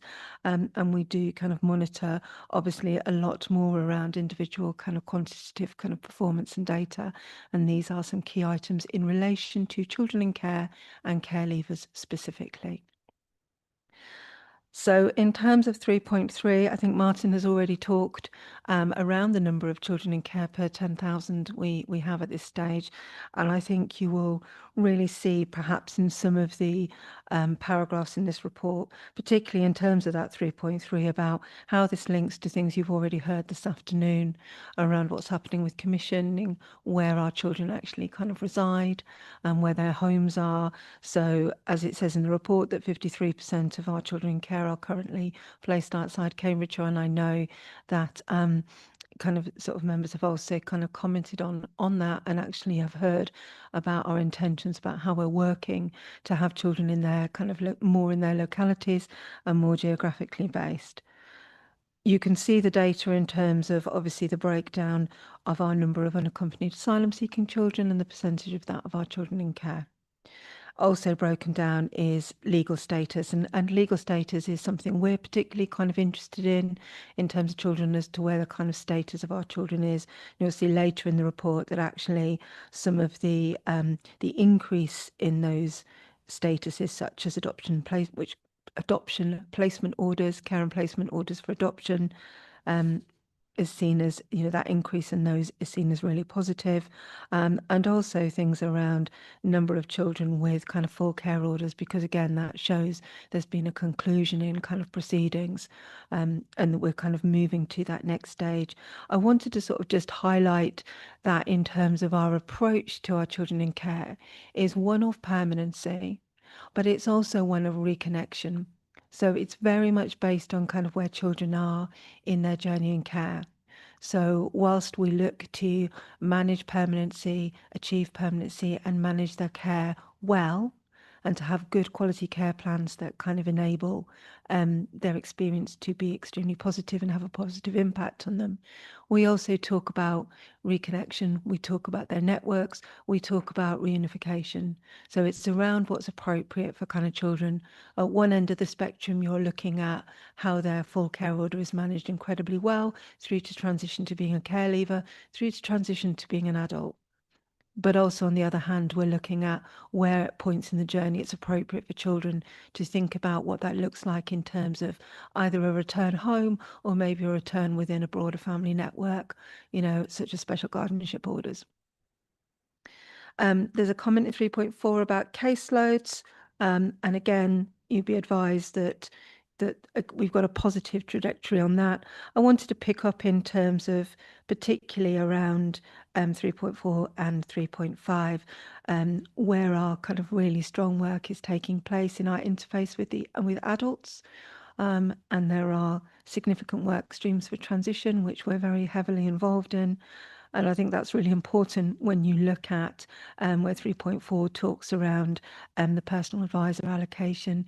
One of our really large focuses is children's and as a local authority, because it's very much working with the adult Health and Commissioning Directorate, is in terms of that transition piece, and children, that we care for, our care leavers and beyond, where they need to have support and services as adults, that, we're identifying that really early and working with that collectively.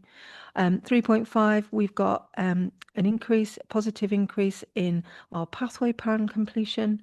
And I think that's really helpful to kind of sort of acknowledge. And we've done a lot of work. Melissa is here, a lot of work on the quality of those pathway plans as well. So it's not just about getting them tick boxed or done, it's the quality of what we've completed. Care plans, the reason that's kind of there's a proviso on that is that all children do have a care plan, but it's around, how we measure that actually they are as fully up to date as possible. So we've got a good performance on that, but we're still seeking to make that better. Care reviews on time is very strong, which again, I think that's a really important thing to say about managing children's care well, getting professionals together who are looking after that child, getting their carers together, getting the other than their parents and the involvement of their parents where appropriate, throughout the kind of lifetime of their care journey. We've talked about the statutory visits kind of timeline. We're pleased with, and I would put it on 3.9, that our children with multiple moves. So we are, as it says, in terms of when we compare ourselves with kind of other local authorities in the Eastern region, we have the second lowest for moves. So therefore, that puts us in a higher performing kind of sort of bit. We're not suggesting 8.6 is okay either, but we're saying when we look at the challenges around that and children with multiple moves in different local authorities, when we compare ourselves, that we have some good practice and good evidence around stability here. We also, what sits underneath this is obviously, as it says in 3.9, the high scrutiny through various panels. We have very clear policies around placement planning, placement stability meetings, and reviews. So again, a whole kind of array of interventions, work and scrutiny that kind of sits behind that kind of figure. I think it's important to mention the education part because, again, the personal education plans for our children in care, that we have a very high rate of completion for those. And I think colleagues here have probably come across, we do have a very strong virtual school offer here. And that's, you know, enables us to make sure that our offer around kind of education for our children in care is, you know, at the highest we can make that. Missing 3.11. I think it's really important to say that that is something that we are working very hard on in terms of our response. I would like to assure kind of members that in terms of if we have any missing episodes for children in care that go on past, you know, 24 hours, we have strategy meetings within 24 hours. We have further strategy meetings within kind of on a daily basis. Our response to missing, whether in local authority area or out of, around children in care is extremely robust. I think what we are very interested in is making sure that we really understand what then sits behind the risk assessment, safety planning, and return home interviews, you know, the information we need about why those children have gone missing. It's a missing episode, and obviously I think we had a conversation at Spokes around recognising quite often our threshold for reporting children missing isn't low, but it's around where their placement is. So say, for example, if they've not come back somewhere and we don't know where they are, we will report them as missing, and that will be immediate. And I think that's, you know, and the placement predominantly would report them. And I think that's quite important to say that our expectations about how we manage, you know, the risk of missing and possible missing episodes for our children in care is very robust. That may look different for your average parent. They may make different decisions. But as a corporate parent, we have some very specific responses. In terms of 3.13, you will kind of have noted that obviously our children in care with initial health assessments within the 20 working days of them coming into care is absolutely an area of focus. It's not being defensive to say that the Eastern region average is 39.2, because I think it's important to say that we are not necessarily an outlier in some of the challenges for this across in hitting timeliness for those initial health assessments. Really important to say, it doesn't mean that children haven't had a health assessment when they come into care. It is purely that measurement that it's within those 20 working days. There are challenges that we've identified with working with our health colleagues. There is a looked after children health team, and they work very closely kind of with us to identify what the challenges have been, whether that's availability of foster carers to take children to reviews, whether that's some of the little challenges we've had with some UASC children who haven't had an NHS number in necessarily a timely fashion, and whether that's around the availability of paediatricians. So there's a whole set of kind of sort of pieces of work going on there. Our October data, which is our most recent data, which was after this report was commissioned, it's 42% for our initial health assessments. So we're really pleased to report that, you know, that there is an upward trajectory, and we continue to work really hard on that. And the adoption data I have already mentioned in terms of the number of children with adoption and placement orders. We've also got we've seen an increase in the number of applications recently for adoptive parents in terms of their assessment, and we still have a significant number of children placed for adoption from our locale. So that is hopefully, I mean, maybe not a whistle-stop tour, but the highlights, and obviously I'm happy to take any questions that you may have. Thank you very much indeed for that report. Councillor Goodliff. Thank you, and a very comprehensive report, and it gives us, as you say, a brilliant snapshot. The one thing this report doesn't cover, apart from in one instance, is actual the views of the children themselves and the views of the care leavers. There is one point where it's mentioned about not visiting quite so often when a child is in a very settled placement, and I totally agree with that. But how can we make sure that this report also reflects that? Do we need to add in a KPI, or is there an additional way where we can make sure that voice of the child and the care leaver is heard throughout? Thank you, Councillor Goodliffe. I mean, that's a really important point. And I think what we have done is agreed that there will be specific participation and Voice of Children reports coming to this committee to kind of indicate that broader kind of sweep of work that's done, what the feedback we've got from our children, you know, across a range of things, obviously including quite significantly our children in care and our care leavers. And I think in terms of this report, I suppose it has focused, you know, very considerably on what is the measurable and narrative performance around the service. I would say that it probably works quite well to have that as a very comprehensive participation voice the child report, but I'll be guided kind of by yourselves if it would be you know, helpful to have a snapshot of children in care and care leaver kind of sort of feedback that sits with this report. I mean, obviously that's absolutely fine. I think it would be helpful to have, it is a really important element of reporting to this committee. It's fairly fundamental, so I think it would be really helpful to find a way to provide a concise indicator or very brief overview, because this is to give a brief overview. It would be very good to have at least that, because that is missing from the report. We do need to have an element of that. Is that something you would like to say? Or? No, I was just going to say that was something we can easily do, and we will append it to the future. I'm looking at the forward plan. Core parenting performance report is a regular item. We will do some qualitative stuff about child's voice alongside that report for each of those future ones. Thank you, because we're trying to find a way to have a continuous stream of information to this committee about corporate parenting, because it is vitally important. So we can also have extended reports, but it'd be quite good to have a more frequent matter on that. I've got Councillor Edge, then Councillor Goldsack. Thank you. Thank you for a really good report. I think it's really nice to see a report like this coming through, and we'll be able to see the consistency over time with it. So I think it's really nice to see, and hopefully we'll see other reports kind of in this kind of vein, that we can kind of see that kind of month-on-month comparison or whatever moving forward. Another thing I did just notice in it, which I did think, kind of given the commissioning we were talking about earlier, may possibly be missing. That I didn't notice anything in it that kind of gives us clarity on the number of children in care who are out of area. And it might be good for us to be able to have sight of that, so that we can kind of see how that's kind of moving over time.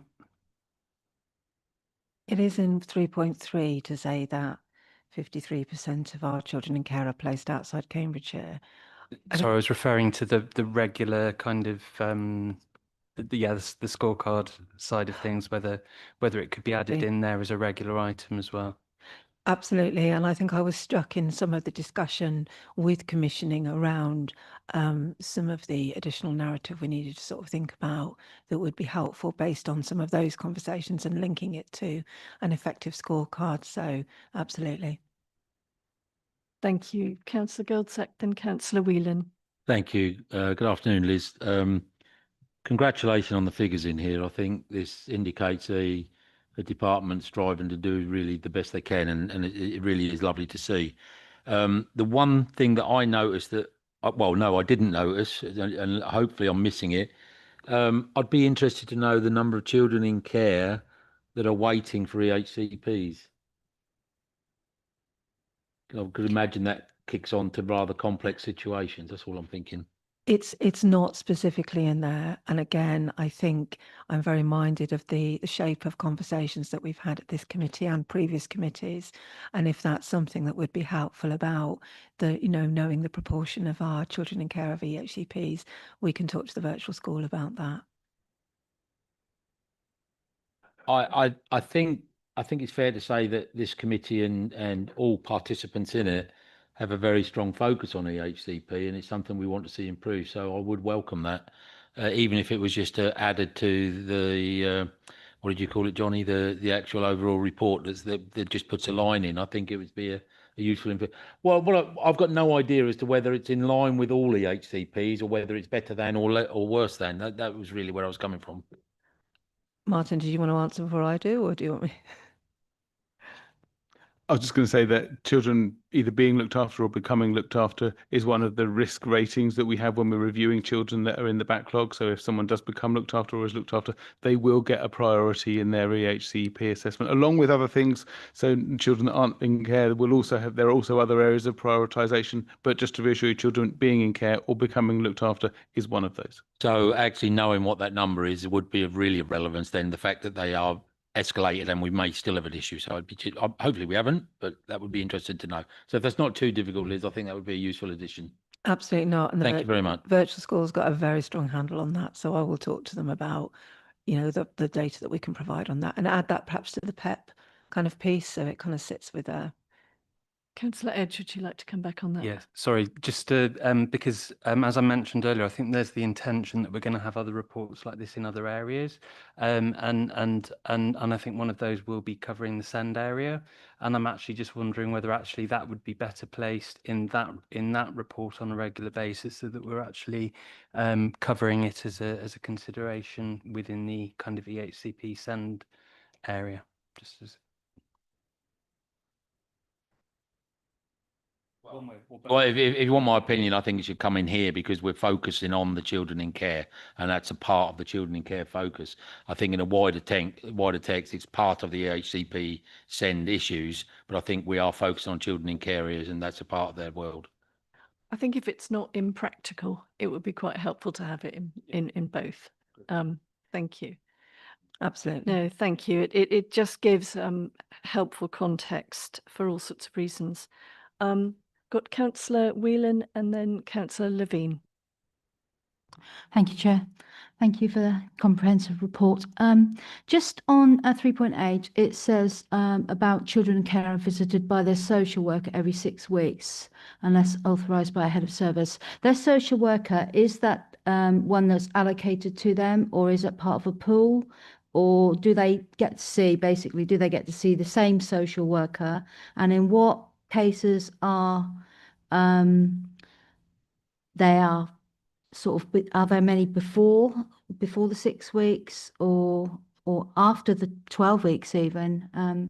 If you could clarify that, please. Without putting her on the spot, I think Melissa is possibly quite well based to answer that in terms of, because that operational kind of piece, and if she's here. The allocated social worker will visit every 6 weeks. Oh, sorry. Is that on? You just need to be nearer the microphone. Okay. That's it. Thank you. The allocated social worker will be visiting our children every 6 weeks. And I'm really happy to report that we've got more permanent staff now. So by January, we will have a really firm kind of grip on our caseloads as well. So every child sees their allocated social worker unless they're off sick or on leave. But actually, they're really planned well so that they will see the same person. And that provides a really great relationship. Okay, thank you. I think that's really important that they do. Thank you very much. Councillor Levine, then Councillor Beckett. Can I? Thank you, and thank you as well. Just wondering whether you could unscramble an anagram for me. A significant proportion of children coming into care from the UASC population. I'm so sorry. Sincere apologies. That's okay. I mean, anagrams are necessary in this business. You get 500 pages, but if you could, thank you. Yeah, it's used in 3.3, and then obviously later on it's repeated. So without its full bit, so it's unaccompanied asylum seeking children. I also want to just come back on the last point to say that children also see their independent reviewing officer as well as their social worker. So their IRO forms a very strong part of their relationship because they chair the children in care reviews, and they are part of kind of making sure that their care plans are effective. And also, although they're placed within the local authority, they have an independence, so they hold the operational teams to account as well, and they hear from children directly, and that feeds back into their relationship with their social worker. Thank you very much indeed. I've got Councillor Beckett and then Councillor Lowe. Oh, pardon me. wanted to say for any members there, on page 68 of the pack, there is a appendix 2 with a long glossary of terms, of acronyms. So if there's any others, have a look there. We do try in the report to make sure that we say the what the acronym is first. Apologies if that didn't happen, but just a backup on page 69, there is one. Thank you. Councillor Beckett. In relation to the initial care assessments on 3.13, is it possible to find out not only the sort of proportion of assessments that are completed within the 20 working days, but also the average number of working days that it actually takes to get that assessment completed? Because I think that will help members, but also the department, assess the sort of extreme nature of, or how extreme that sort of situation is, as well as perhaps like the longest case that it has taken to assess somebody's health.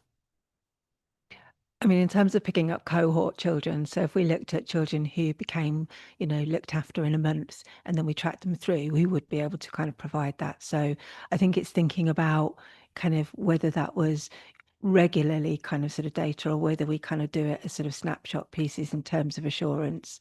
It is possible to do. And I think that's why I wanted to assure that we know that all children do have an initial health assessment. And obviously before the time that they have a review health assessment, which is a different set of data. But I think the point that you've made is well asked. And we'll go away and look at that. Thank you very much. I think that's important to get a full picture. Councillor Lowe and Councillor Stewart. Thank you. I'm really, with the 3.9, where 8.6% of children in care have had 3 or more different homes over the last 12 months.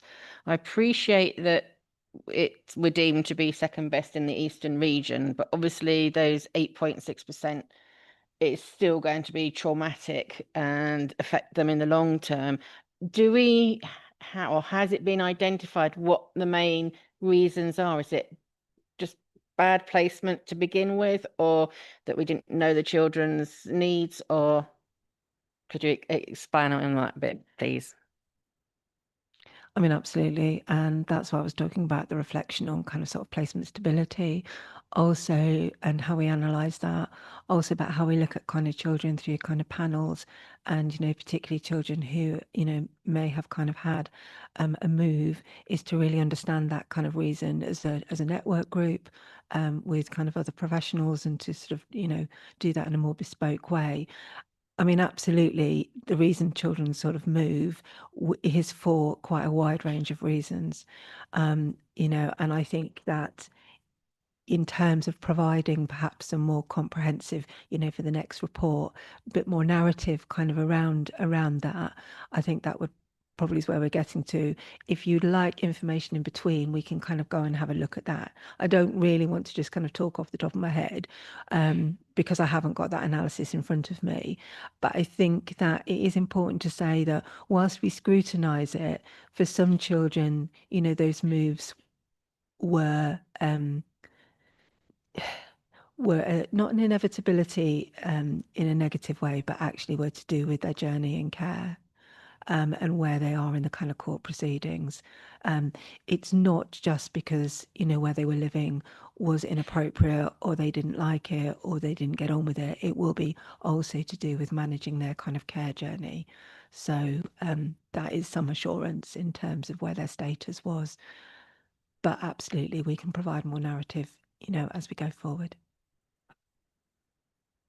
Yeah, I just want to echo that and say that that's probably one measure that we wouldn't want to be at 0%, because I think it means that we're not looking at the right place for children to be. Many of the children that are in that 8.6% will be children that have come into care in an emergency, and they've gone in somewhere short term, and then they go to somewhere that is probably better suited to meet their longer term needs, or children that have come into care in a planned way, but actually a family member has been identified, and then they move to someone who's in their family or friends network. So there's multiple reasons. We wouldn't want it to be 0, but it's a really good question. Thank you very much. I believe we've got Councillor Stewart and then Councillor Levine. Thank you, Chair. Good afternoon. In item 3.10, I just want to say it's really great to see that we're reporting 98.4% of personal educational plans, PEPs, being completed for children aged 1 to 11. Working within the sector, I think this is absolutely fantastic. I just wanted to say that, you know, as you've mentioned, having the virtual school, continuing to monitor educational outcomes, I feel the general consensus is that there are members of the committee that would welcome a more detailed report. I most certainly would. For example, I would like to know about the PEPs of young people aged 11 to 18, and then moving on forwards as well. Is that something that could be put into place if members of the committee could request that from yourself? There is, on the forward plan, there is a detailed report about the virtual schools annual report is coming at a forward committee. So there's a lot more sitting behind. So whether that's going to be, because to be the ability then to interrogate a wide detail of their whole work is going to be available very shortly. I'm going to apologise and say I believe it's the March committee that it's coming to. I haven't got the forward plan in front of me, but we've had this discussion. Not totally sure, but we can confirm. No, I'm sure it's not. It is meant to be on the forward plan for March. It's not made it on there yet, but it will be coming in March. Oh, apologies. Sorry. I think that was an exchange of emails when we were talking about actually, you know, the information that's in here and how we dovetail that. So again, you know, I'd be guided by yourself that I know that's kind of coming to the whole committee. That's got an awful lot of kind of information about their entire annual report. If it's okay to kind of wait for that, and then obviously we can follow on with questions from there. Thank you very much. Councillor Levine. Yeah, thanks. Just, I think, skipping back to the conversation just previously about the number of children moving homes. I noticed earlier in the report there's quite a reduction in foster parenting, and I wondered whether this was something of, you know, whether there's a reason for that and whether it's of concern. Thanks. I'm pressing the button kind of like rather insanely. I'm sorry, where in the report about the reduction of? It's somewhat earlier in the report. I can have to try and find it if I think it's can. in the commissioning report. Yeah, I mean, it's certainly in an earlier part of the report, but I imagine that I'm just wondering whether that's something of concern. It's Martin, I think, is going to respond to that page one. 23, apparently. Yeah, and well spotted. That reflects a national trend of reduction in foster carers, although that's not to say that it hasn't happened in Cambridgeshire. So we have over the recent years seen a reduction in foster carers. So 21, 22, 22, 23, we saw a net loss in our foster carer cohort. 22, 23, 24, we saw a net nil, and now we've seen a net gain, and we're seeing further gains now. I think one of the interesting parts of the data which says that is that which is, again, I think I mentioned it earlier about the number of children that are in in-house foster care. In previous years, that was sub 50%, and now at the moment it's 53%, and that number is growing. We know by the number of families that we have in assessment, and that not just for mainstream foster carers, that also incorporates kinship foster carers, which are someone from the Child's Family and Friends Network, which are equally valuable and often provide the most sustainable and long-term placements. So whilst that is a national trend, and it's certainly a pressure for independent fostering agencies, in Cambridgeshire, we're seeing some different direction of travel. We're seeing an increase. So that's good news. Thank you very much. I'm not seeing any other. Councillor Lowe. Councillor Beckett. Sorry, it's going back to the initial health assessments, if you don't mind, actually. I know that you've mentioned paediatrician availability and coordinating assessments out of county as reasons why this is such a significant challenge for the council. It's difficult for me not working in the sector or knowing as much as other more experienced members do about this, to sort of see how that plays out in reality. But are you able to sort of illustrate that for me as to how that becomes a challenge, and any opportunities that you see internally in the council as things that we should explore to try and improve that? So I think that's why I was trying to kind of stress about we've done a lot of work to really understand what that picture looks like locally, kind of for us. I did want to, again, it's very difficult not to sound defensive that we're not the only local authorities that has the kind of same sort of issues, but actually it does reflect some of the challenges of kind of meeting things in that really sort of timely need across kind of both health and social care. So in terms of thinking about it as a process, obviously when children are, come into care, then there's a lot of things happen in terms of processes, as you would expect. And one of those things is the kind of request and completion for an initial health assessment.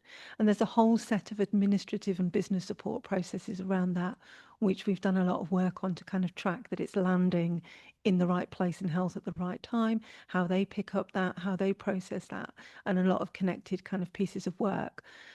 And that's why I was trying to kind of highlight that then you get into some of the human factors. So actually, you've got the availability of key paediatricians to do that work, but then they'll issue an appointment. And quite fairly, sometimes that, the foster carer where the child is, or the connected person foster carer, or the independent fostering agency where the carers are kind of from, would say, actually, I can't do that appointment, so I need a different appointment. And sometimes that may take us outside the 20 days. It's perfectly reasonable to sort of do that. It's that interconnected piece of what starts trying to kind of marshal those things together. And as I touched on, we did have, and we still continue to do. Sometimes we pick up, obviously, we've got unaccompanied asylum seeking children who come through on that kind of national framework. They might not have an NHS number to start with. And that whole system of the IHA is predicated on that is predicated on having that. So we've been doing kind of a range of things to kind of sort of tackle kind of what might be happening. We do see sometimes an even greater challenge when our children are placed outside Cambridgeshire, because obviously the kind of health service that will be completing that initial health assessment isn't necessarily the ones we spend, our local partnership. So it's also about kind of expanding those kind of relationships. So at the risk of sort of making it, giving, sort of minutiae detail, it's trying to explain that kind of interconnected piece, but also to say that actually, and this is very much kind of sort of, Melissa's oversight and responsibility, is breaking that apart by what are the challenges, and trying to kind of seek to address those. We have put a lot of effort into having a really good business support system around it, because sometimes it's around, the large amount of tasks around when children come into care, that need to get done, need to make sure. And as a social worker, you're juggling quite a lot, and particularly you're focused on the child, their placement planning, their settlement, contact with them. And then there's all the other kind of pieces that we need to get in train. So it's quite a busy kind of sort of piece of work. So it's just really understanding where our sort of, our flashpoints are. And I think the data sort of is starting to say that we're getting somewhere. We are also beholden on what health can offer, and when they can do the appointments, we're also beholden on what another area's health can do. But that doesn't mean we're not having those very robust conversations to tackle that. Does that help slightly? It does, yeah, thank you. That's really helpful context. I appreciate it. Thank you. Councillor Lowe. Thank you. I was just wondering, with the adoption rates, would it be possible to have a breakdown, especially obviously with siblings, and if I think it's just one really wanting to find out if there are any difficulties placing any of the children in care into adoption, just to sort of see if they, because you could find with that information a better recruitment campaign. I was thinking for adoption families that are willing to adopt children. I mean, not all members may be aware that we are part of a regional adoption agency as Cambridgeshire. So our kind of head of service for adoption obviously kind of works really, really closely across the kind of sort of Peterborough piece. There's a couple of things in there. We have been very proactive kind of in recruitment. We do see that we have, sorry, I have some crib notes which you will see me referring to.